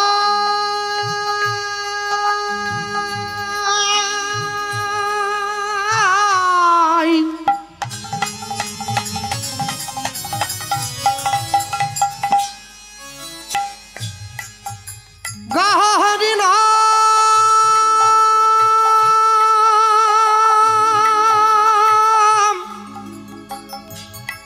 হরি নাম হরি নাম হরি নাম গাহরি নাম গাহ নাম গাহ নাম। এই নাম জপ ভলো আপন রে, দূরে যাবে জ্বালা প্রেম পারাবারে। এই নাম জপ হলো আপনারে দূরে যাবে জ্বালা প্রেম পারা পারে নাম জপরে জপরে জপরে রসনা নাম জপরে জপরে জপরে রসনা নাম জপরে জপরে জপরে রসনা নাম জপরে জপরে জপরে রসনা মধুমাখা এই নাম হরি নাম সুধামাখা এই নাম কৃষ্ণ কেশব কৃষ্ণ কেশব মধুমাখা এই নাম হরি নাম হরি নাম করু ভাই হরি নাম করু ভাই হরি নাম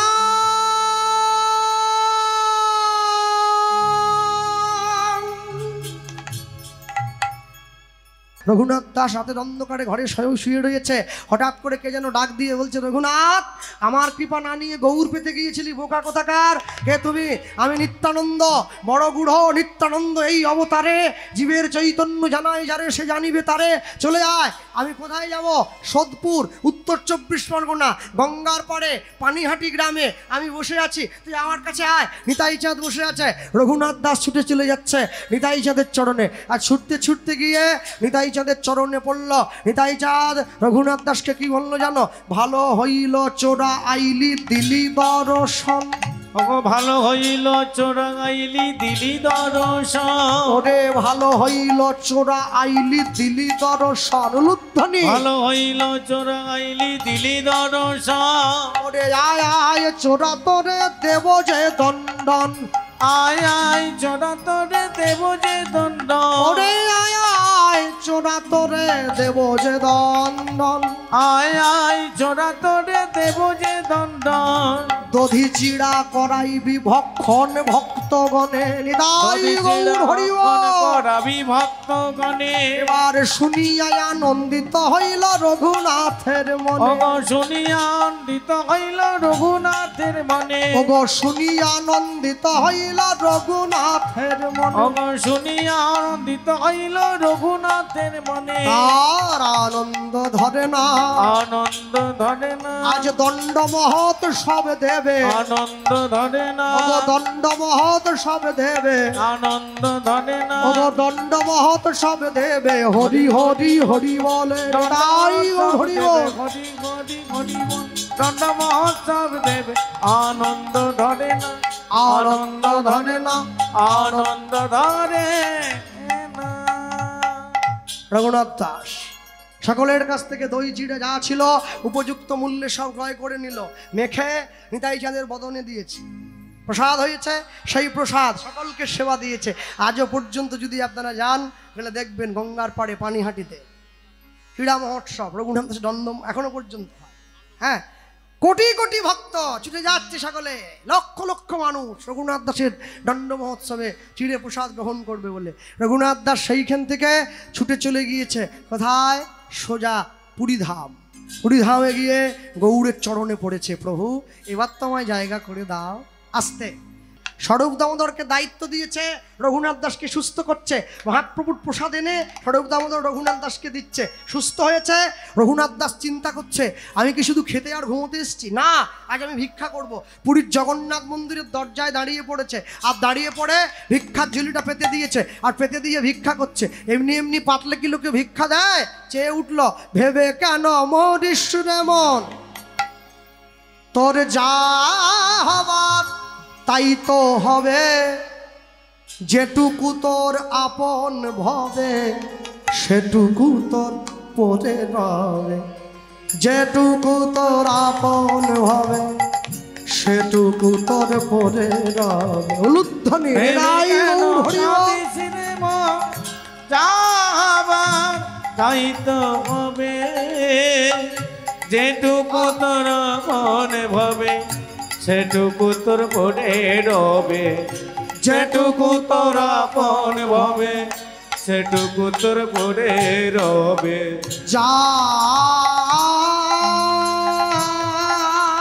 যার দয়ায় বিশ্বভুবন তার চরণে রাখিস রে মন যার দয়ায় বিশ্বভুবন তার চরণে রাখিস রে মন যার দয়ায় বিশ্বভুবন ওরে তার চরণে রাখিস রে মন যার দয়ায় বিশ্বভুবন তার চরণে রাখিস রে মন সে যে তোর আপন জন সে যে তোর আপন জন তোকে কাছে টেনে লবে কাছে টেনে লবে তোকে কাছে টেনে লবে যেটুকু তোর আপন ভাবে সেটুকু তোর পরে ওগো যেটুকু তোর আপন ভাবে সেটুকু তোর পরে রবে যেটুকু মরেশ রে মন যাবার তাই তো হবে যেটুকু তোর মনে ভাবে সেটুকু তোর পরে রবে ওরে যেটুকু তোর আপন ভাবে সেটুকু তোর পরে রবে সময় পেলে বুঝিস রে মন সবই মায়ার খেলা তোর সাথে যাবেন সঙ্গে হরি ভাষা নামের ভেলা ও তুই ভাষা নামের ভেলা ও তুই ভাষা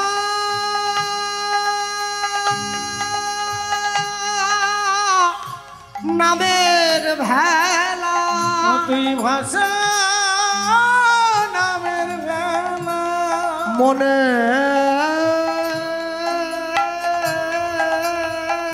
কোনে সঙ্গপনে সপে দেবন ওই চরণে মনের কোনে সঙ্গপনে সপে দেব ওই চরণে মনের কোনে সঙ্গপনে সপে দেবন ওই চরণে মনের কোনে সঙ্গপনে সপে দেব ওই চরণে স্মরণ করো সেই তিনজনে তোমার জীবন ধন্য হবে তোমার জীবন ধন্য হবে তোমার জীবন ধন্য হবে আমার জীবন ধন্য হবে যেটুকু তোরা মনে ভাবে সেটুকু তোর মনে রবে তাই যেটুকু তোর মনে ভাবে সেটুকু তোর মনে রবে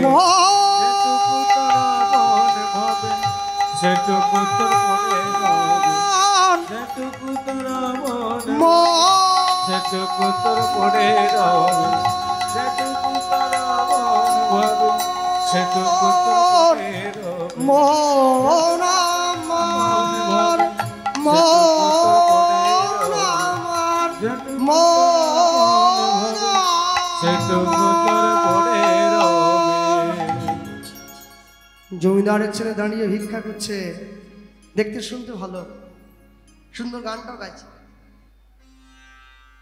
মানুষ একবারে ভর্তি করে দিয়েছে যে যা চাইলো যে যা পারলো রঘুনাথ সে ভিক্ষার ঝুলিতে ভিক্ষার পাত্রে ভর্তি করে দিয়েছে ভক্তমণ্ডলী ভক্তিমতী মায়েরা নিয়ে গিয়ে দাঁড়িয়েছে অনেক ভিক্ষা পেয়েছে মহাপ্রভুর সামনে গিয়ে দাঁড়িয়েছে মহাপ্রভু দেখো কত ভিক্ষা পেয়েছি মহাপ্রভু আর যেই রঘুনাথ দিকে তাকিয়ে একটু মুচকি হাসলো কিন্তু কোনো কথা বলল না রঘুনাথ দাস মনে মনে ভাবলো তাহলে প্রভু কি আমার উপরে সন্তুষ্ট হয়নি যা ভিক্ষা পেয়েছিল সব নিয়ে গিয়ে পুরীর সমুদ্রে নিক্ষেপ করে দিয়েছে স্বরূপ দামোদর ছুটে গিয়ে মহাপ্রভুকে বলছে প্রভু রঘুনাথ দাস সব ভিক্ষা ফেলে দিয়েছে মহাপ্রভু কি বলছে ভালো হইল রঘুনাথ রঘুনাথ ছাড়িল সিংহদ্বার সিংহদ্বারে ভিক্ষাবৃত্তি ভিক্ষাবৃত্তি বেশ্যার আচার বেশার আস্তে। যে রমণী এক পুরুষে মন দেয় তাকে বলে কুলবতী রমণী, যে দু পুরুষে মন দেয় তাকে বলে দ্বিচারিণী, যে তিন পুরুষে মন দেয় তাকে বলে কুলোটা, যে চার পুরুষে মন দেয় ওকে বলে গণিকা, যে পাঁচ বা তার বেশি পুরুষে মন দেয় ওকে বলে বেশ্যা।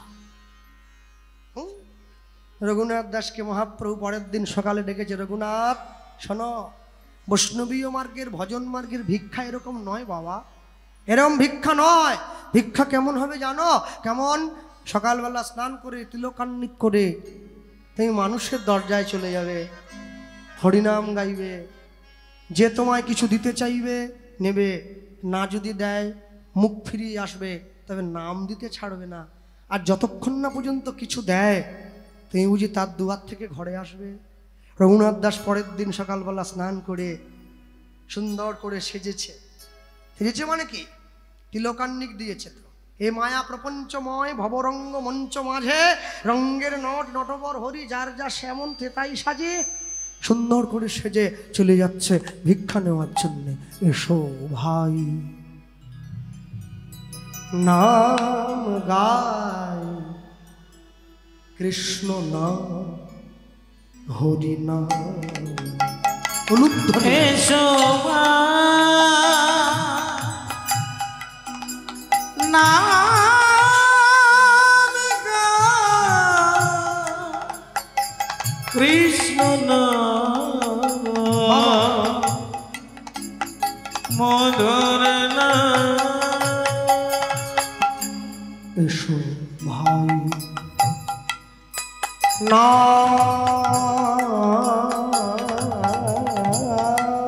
গায়, কৃষ্ণ নাম হরি নাম। বাহ! এসো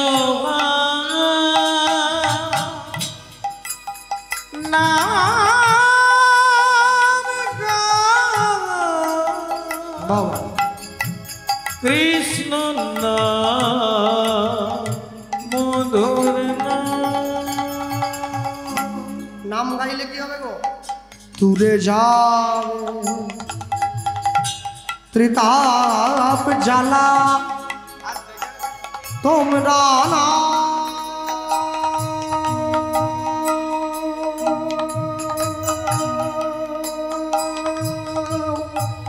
নামের মালা দূরে যাবে ত্রিতাপ জ্বালা তোমরা নামের মালা বলো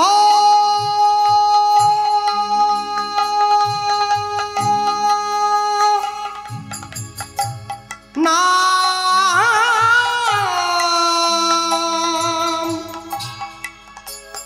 কৃষ্ণ নাম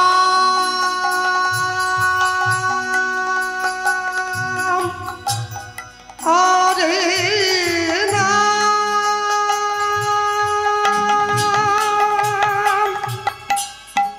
এসো ভাই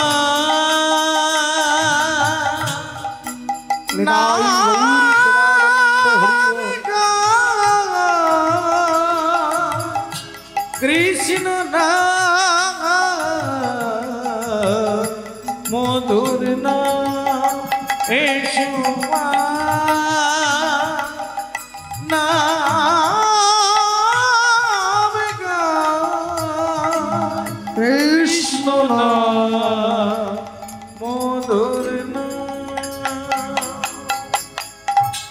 সকালবেলা মানুষের দরজায় ভিক্ষার ঝুলি পেতে দিয়েছে।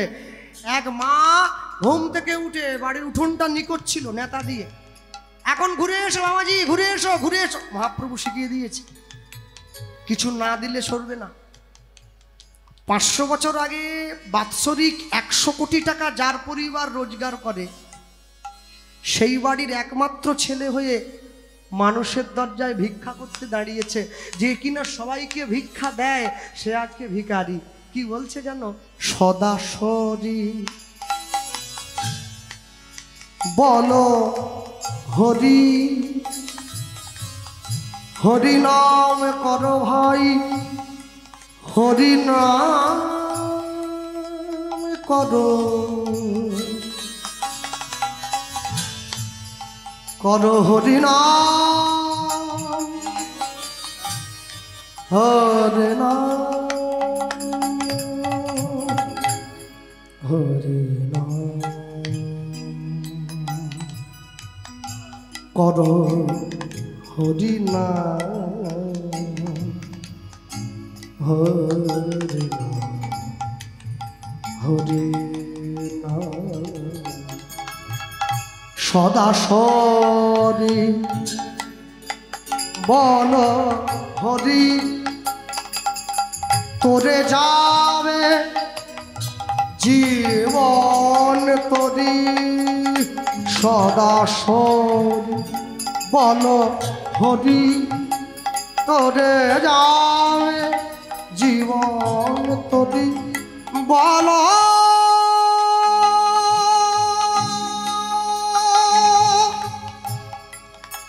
নাম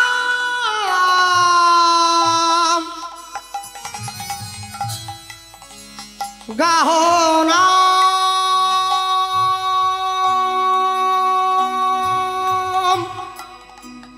কৃষ্ণ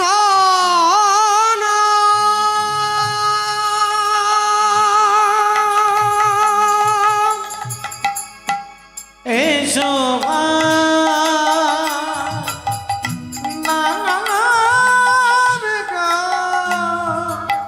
কৃষ্ণ মধুর নাম এসো ভাই নাম গাই কৃষ্ণ নাম হরি নাম কৃষ্ণ নাম মধুর নাম হরি নাম করো ভাই হরি নাম করো হরি নাম গাহ হরি নাম।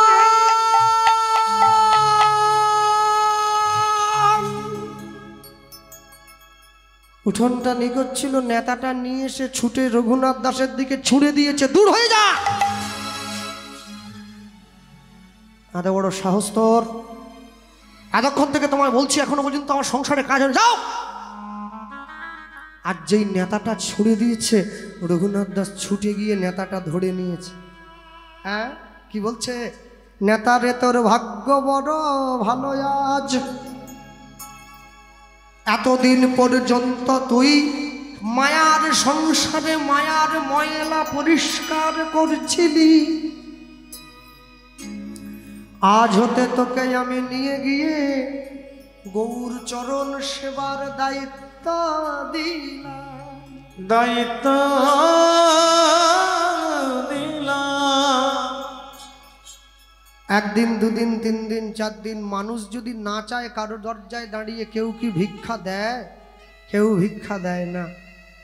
7 দিন হলো ঘুরে বেড়াচ্ছে, একটা চালের দানা পর্যন্ত পায় নাই যে পেটে খাবে।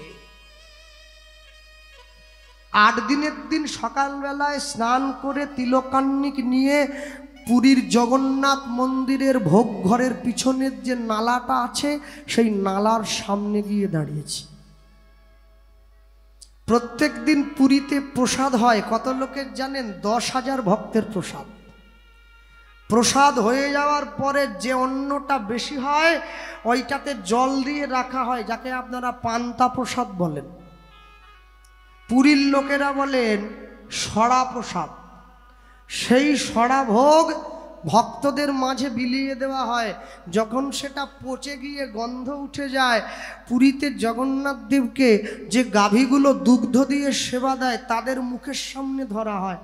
যে গাভীগুলোর নাম হচ্ছে ত্রৈলঙ্গ গাভী, যাদের দেহটা তেলের মতো চকচকে। যখন সেই গরুতেও সেই পচা অন্নগুলো পায় না, তখন সেগুলো জগন্নাথের ভোগঘর দিয়ে জল দিয়ে ঢেলে ঝাঁটিয়ে পুরীর সমুদ্রে পাঠিয়ে দেওয়া হয়। রঘুনাথ দাস সেই নর্দমার পিছনে গিয়ে দাঁড়িয়েছে, রঘুনাথের বৈরাগ্য পাষাণের সমান। একটা করে পচা অন্ন ধুয়ে হাতে তুলেছে। এক মুঠো যখন হয়েছে, এবার ভালো করে জলে ধুয়ে যখন কপালে ঠেকিয়ে মহাপ্রভুকে নিবেদন করছে, মহাপ্রসাদে গোবিন্দে নমো ব্রহ্মণে বৈষ্ণবে স্বল্প পুণ্যবতাং রাজন বিশ্বাসরৈব উপজায়তে শরীর অবিদ্যাজাল জড়েন্দ্রিয় তাহে কাল তাহে ফেলে বিষয় সাগরে, বিষয় সাগরে তার মধ্যে জিহাবতী লোভময় সুদূর মতি, তাকে যে তা কঠিন সংসারে, কঠিন সংসারে কৃষ্ণ বড় দয়াময় করিবারে জিহাজয় সপ্রসাদ অন্ন দিল ভাই, অন্ন দিল ভাই সেই অন্নামৃত পাও রাধা কৃষ্ণের গুণ গুণ প্রেমে ডাক চৈতন্য নিতাই, প্রেমে ডাকো প্রেমে ডাকো চৈতন্য রঘুনাথ দাস যখন মহাপ্রভুকে নিবেদন করেছে, অমনি মহাপ্রভু ছুটে এসে রঘুনাথের হাতটা ধরেছে। রঘুনাথ কে? আমি, চোখ খুলে তাকাও, যাকে নিবেদন করলে আমি তো সেই প্রভু, তোমাকে দেওয়া যাবে না তো, এ তো পচা, তো পচা, পচে গিয়েছে, গন্ধ বেরোচ্ছে, খারাপ, আমি প্রাণ বাঁচাবার তাগিদে, তাহলে আমায় নিবেদন করলে কেন? নিবেদন যখন করেছ দিতে তোমাকে হবে। রঘুনাথ দাসও দেবে না, মহাপ্রভুও ছাড়বে না। রঘুনাথ দাসের হাত থেকে মহাপ্রভু জোর করে কেড়ে প্রসাদটা বদনের মধ্যে ভরে নিল। প্রভু, আমি প্রাণে বাঁচতে পারবো না, তুমি এটাও কেড়ে নিলে। এই পাগল ছেলে, আমি মুখে দিয়েছি, এখনো সেবা করি নাই। মুখে দেওয়ার সেবা করা কি এক রে? তাহলে মুখে দিলে কেন? কেন দিলাম জানিস?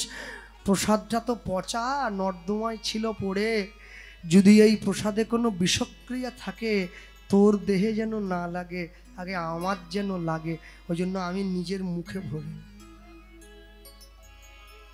এই না হলে ভালোবাসা?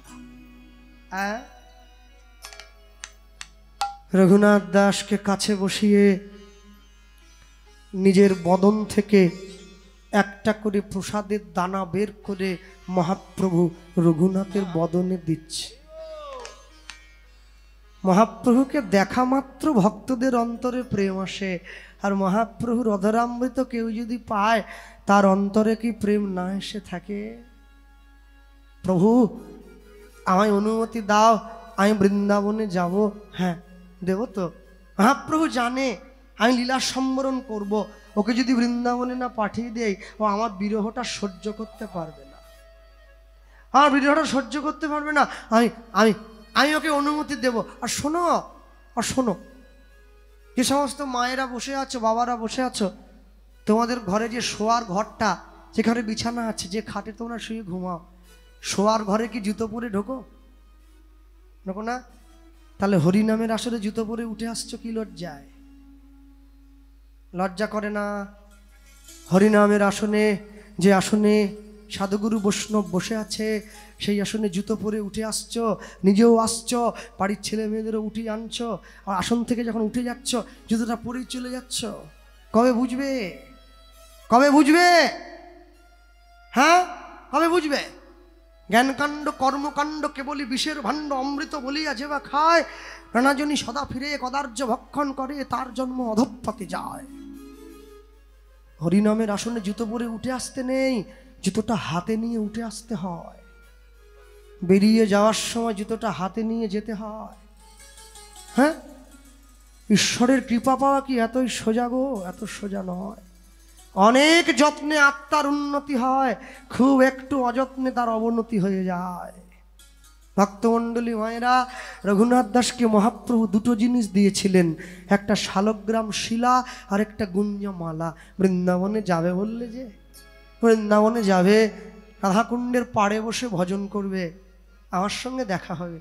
এখনো যদি তোমরা বৃন্দাবনে যাও, গেলে দেখবে রাধাকুণ্ডের পাড়ে রঘুনাথ দাস গোস্বামীর সমাধি আছে। অহরহ নিত্য নিত্য নাম চলে সেখানে। শোনো, এক পকেটে মোবাইল রাখো, রাখো না, আরেক পকেটে গীতা থাকবে, তবে তো জীবনে ব্যালেন্স থাকবে।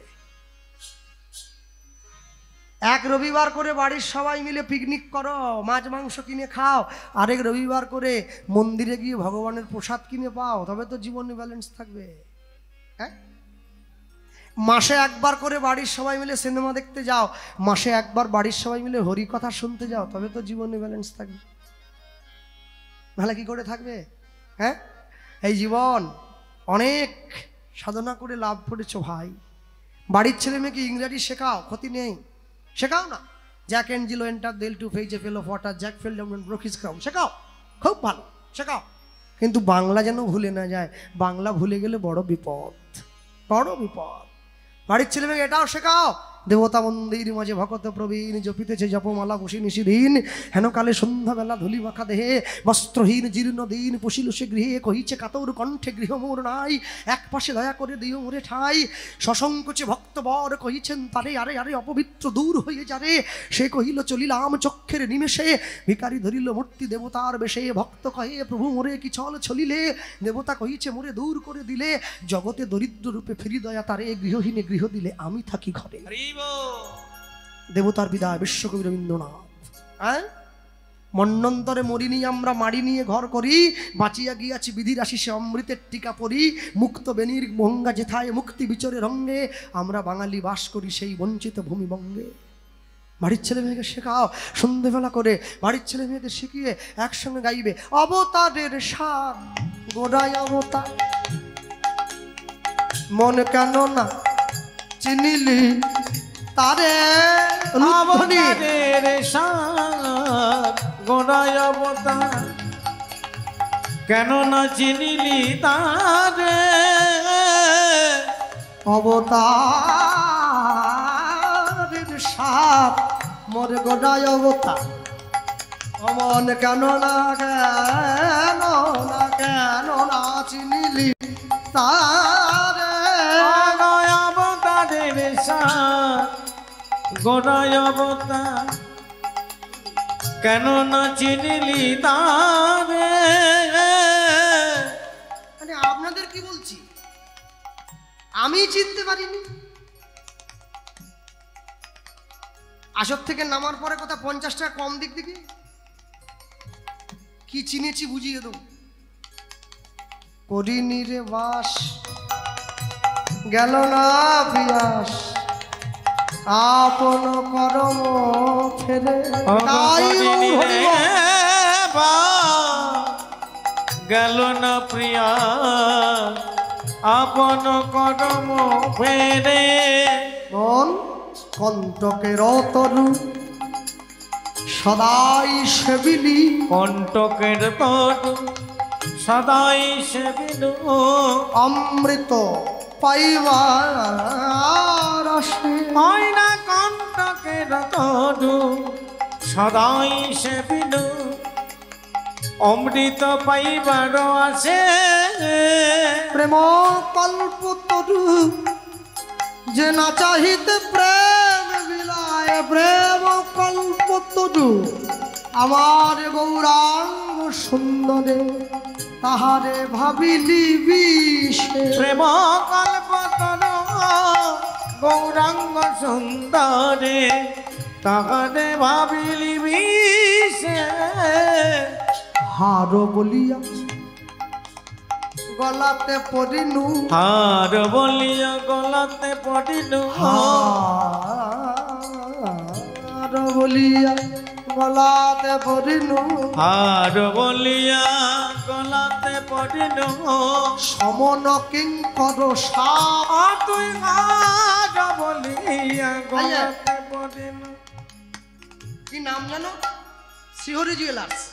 হ্যাঁ, রাত জেগে কীর্তন করে একটু করে পয়সা জমিয়ে সোনার হার কিনলাম পরব বলে, হার পরে অন্ধকারে যেতে পারি না, ভিড় জায়গায় যেতে পারি না, চোর ডাকাতের ভয় হয়, পাছে হার কেউ কেড়ে লয়, তাহলে সোনার হার পরলে মরার ভয় আছে, প্রাণ চলে যাওয়ার ভয় আছে।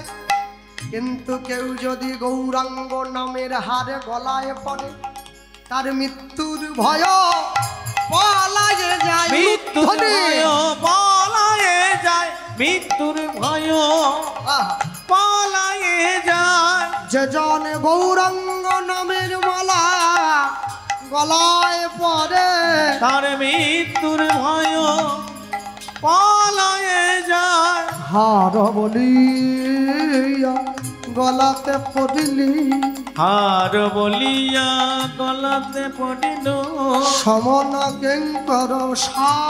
তুই হার বলিয়া গলাতে পড়িল। সমন কিঙ্কর সাপ। শীতল বলিয়া আগুন পোহাইলি, বাইলি বজ্রতা। তুই শীতল বলিয়া আগুন পোহালি, পাইলি বজ্রতা। সংসার ভজিলি, শ্রী গৌরাঙ্গ ভুলিলি। সংসার ভজিলি, শ্রী গৌরাঙ্গ ভুলিলি। না শুনিলি সাধুর কথা, সংসার ভজিলি, শ্রী গৌরাঙ্গ ভুলিলি। না শুনিলি সাধুর কথা। ওরে ইহ পরকাল দুকাল খওয়াইলি, খাইলি দাস লোচন মাথা। ইহ পরকাল দুকাল খোয়ালি, খাইলি দাস লোচনের মাথা। আচ্ছা আমি যদি বলি এই সুরের সঙ্গে একসঙ্গে মিলিয়ে, ওরে নীল যমুনার জল বলে রে মোরে বল, কোথায় ঘন শ্যাম আমার কৃষ্ণ ঘন শ্যাম। ওরে নীল যমুনার জল বল রে বলে বল, কোথায় ঘনশ্যাম আমার কৃষ্ণ ঘনশ্যাম। ওরে নীল যমুনার জল। আমি বহু আশায় বুক বেঁধে যে এলাম, এলাম ব্রজধাম। ওরে নীল যমুনার জল বল রে মোরে বল, কোথায় ঘন শ্যাম আমার কৃষ্ণ ঘন শ্যাম। ওরে নীল যমুনার জল। তার কোন কুলে কোন বনের মাঝে আমার কানুর বেনু বাজে। আমি কোথায় গেলে শুনতে পাবো রাধা রাধা নাম। বল রে আমার শ্যামল কোথায়, কোন মথুরায়, কোন দ্বারকায়। বল রে আমার শ্যামল কোথায়। যমুনা যমুনা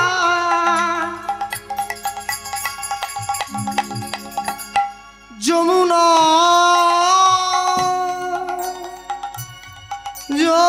যমুনা যমুনা। বল রে আমার শ্যামল কোথায়। কোন মথুরায়, কোন দ্বারকায়, বাজে বৃন্দাবনে কোন পথে তার। বাজে বৃন্দাবনের কোন পথে তার নুপুর অবিরাম। ওরে নীল যমুনার জল বল রে মোরে বল, কোথায় ঘন শ্যাম আমার কৃষ্ণ ঘন শ্যাম। ওরে নীল যমুনার জল, ওরে নীল যমুনার জল, ওরে নীল যমুনার জল। এত সুন্দর এই গানগুলো সুরে বাঁধা, হ্যাঁ এত সুন্দর একটা গানের সঙ্গে একটা গানের সুরের এত সুন্দর সাদৃশ্য রয়েছে না, শুনলেই মন ভরে যায়। তুমি অনেক যত্ন করে, দেখো এক সুন্দর সুরে বল, আমায় দুঃখ দিতে চেয়েছ দিতে পারোনি, দিতে পারোনি, কি তার জবাব দেবে যদি বলি আমি কি হেরেছি, তুমিও কি একটু হারনি, তুমিও কি একটু হারনি। হ্যাঁ, মনে রাখবেন, রঘুনাথ দাস চলে গিয়েছে বৃন্দাবনে, বৃন্দাবনের মাটিতে বসে আছে, ভজন করছে রাধা গোবিন্দের নাম, ভগবানের দেওয়া শ্রীকৃষ্ণ নাম। একদিন, দুদিন, 3 দিন সাধুগুরু বৈষ্ণব যমুনায় স্নান করতে যায়। রঘুনাথ দাস সকলের চরণে মাথা ঠুকিয়ে প্রণাম করে, তোমরা আমায় কৃপা করো, আমি যেন গৌর চরণ পেতে পারি, আমি যেন রাধা গোবিন্দের চরণ পেতে পারি। রঘুনাথ দাস বসে আছে, বসে বৃন্দাবনে ভগবানের নাম গাইছে। আর আমরা বলতে গিয়ে বলবো, শেষ জীবনে রঘুনাথের যখন দেহটা প্রাপ্তি হলো, এই দেহটা ব্রজের ধুলিতেই সমাধিস্থ করা হয়েছিল রাধাকুণ্ডের পাড়ে। এখনো পর্যন্ত রঘুনাথের সমাধি আছে। আর লীলা মাধুর্য বিশ্রাম করার পরে একটা উড়িয়া ভজন গাইব, চিরঞ্জিত দা বলেছে। হ্যাঁ, শেষে গাইব, এখন নয়।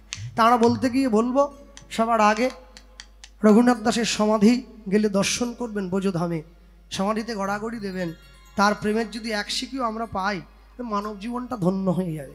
আর শুনুন, যে কদিন এই 3 দিন যে হরিনাম হবে, একটা 3 দিন কীর্তন শুনতে আসছেন, এখানে এসে প্রসাদ পাচ্ছেন, বাড়িতে 3 দিন আমিষ খাবেন না, আমিষ থেকে বিরত থাকুন।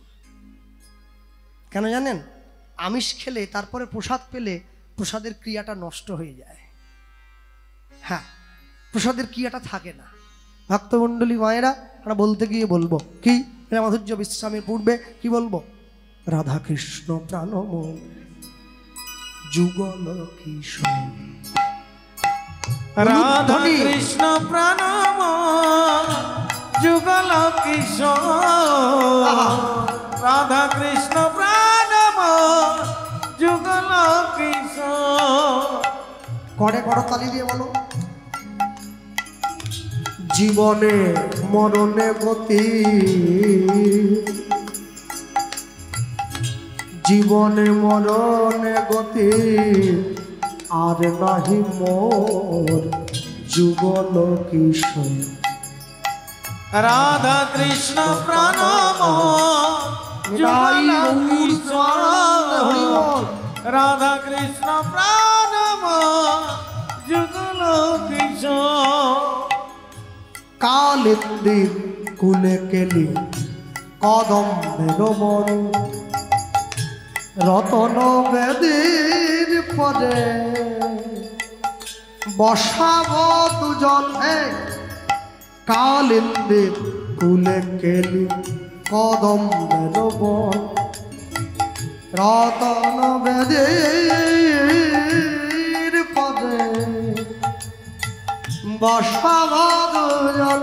আমরা শ্যামগদি শ্যামগদি শ্যামগদি অঙ্গে দিব চুয়া চন্দনের গন্ধ, চামর ঢুলাব সদা হেরব মুখ চন্দ। আমরা শ্যামগদি অঙ্গে দিব চুয়া চন্দনের গন্ধ, চামর ঢুলাব সদা হেরব মুখ চন্দ। গাঁথিয়া মালতীর মালা, গাঁথিয়া মালতীর মালা, আমরা গাঁথিয়া মালতীর মালা, গাঁথিয়া মালতীর মালা। ওগো দেব দোহার বলে, ওগো গাঁথিয়া মালতীর মালা, দেব তো ঘর গলে।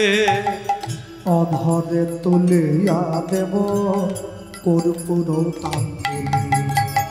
রাধা কৃষ্ণ প্রাণম যুগল কিশোর, রাধা কৃষ্ণ প্রাণম যুগল কিশোর।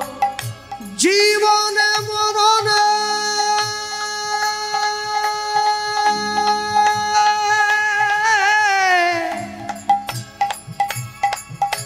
জীবনে মরণে, জীবনে মরণে গতি নাহি মোর রাধা কৃষ্ণ প্রণাম যুগল কিশোর রাধা কৃষ্ণ প্রণাম যুগল কিশোর ললিতা বিশাখায়াদি যত সখী বৃন্দে আজ্ঞায় করিব সেবা যুগল চরণার বৃন্দে ললিতা বিশাখা আদি যত সখী বৃন্দে আজ্ঞায় করিব সেবা যুগল চরণার বৃন্দে আমরা শ্রীকৃষ্ণ চৈতন্য প্রভু শ্রীকৃষ্ণ চৈতন্য প্রভু শ্রীকৃষ্ণ চৈতন্য প্রভু দাস অনুদাস সেবায়াভিলাষ মাগে নরোত্তম দাস নরোত্তম দাস রাধা কৃষ্ণ প্রণাম যুগল কিশোর রাধা কৃষ্ণ প্রণাম যুগল কিশোর জীবনে মরণে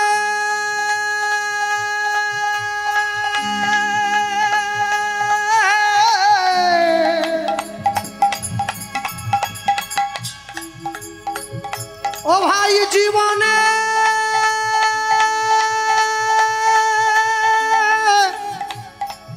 মরণে জীবনে মরণে গতি গতি গতি নাহি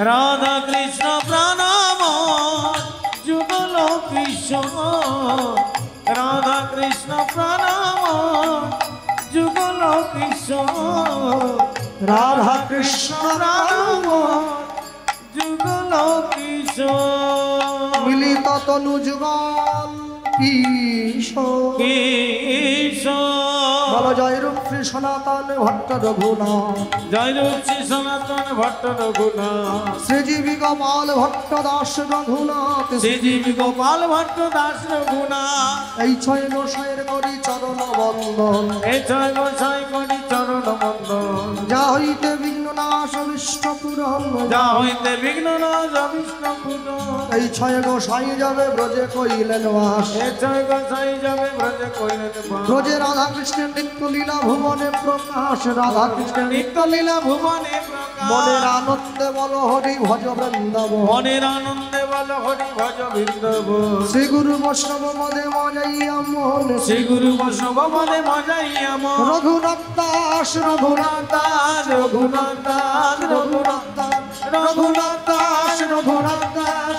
রঘুনাথ দাস রঘুনাথ দাস রঘুনাথ দাস রঘুনাথ দাস রঘুনাথ দাস রঘুনাথ দাস সকলে ভালো থাকবেন সুখে থাকবেন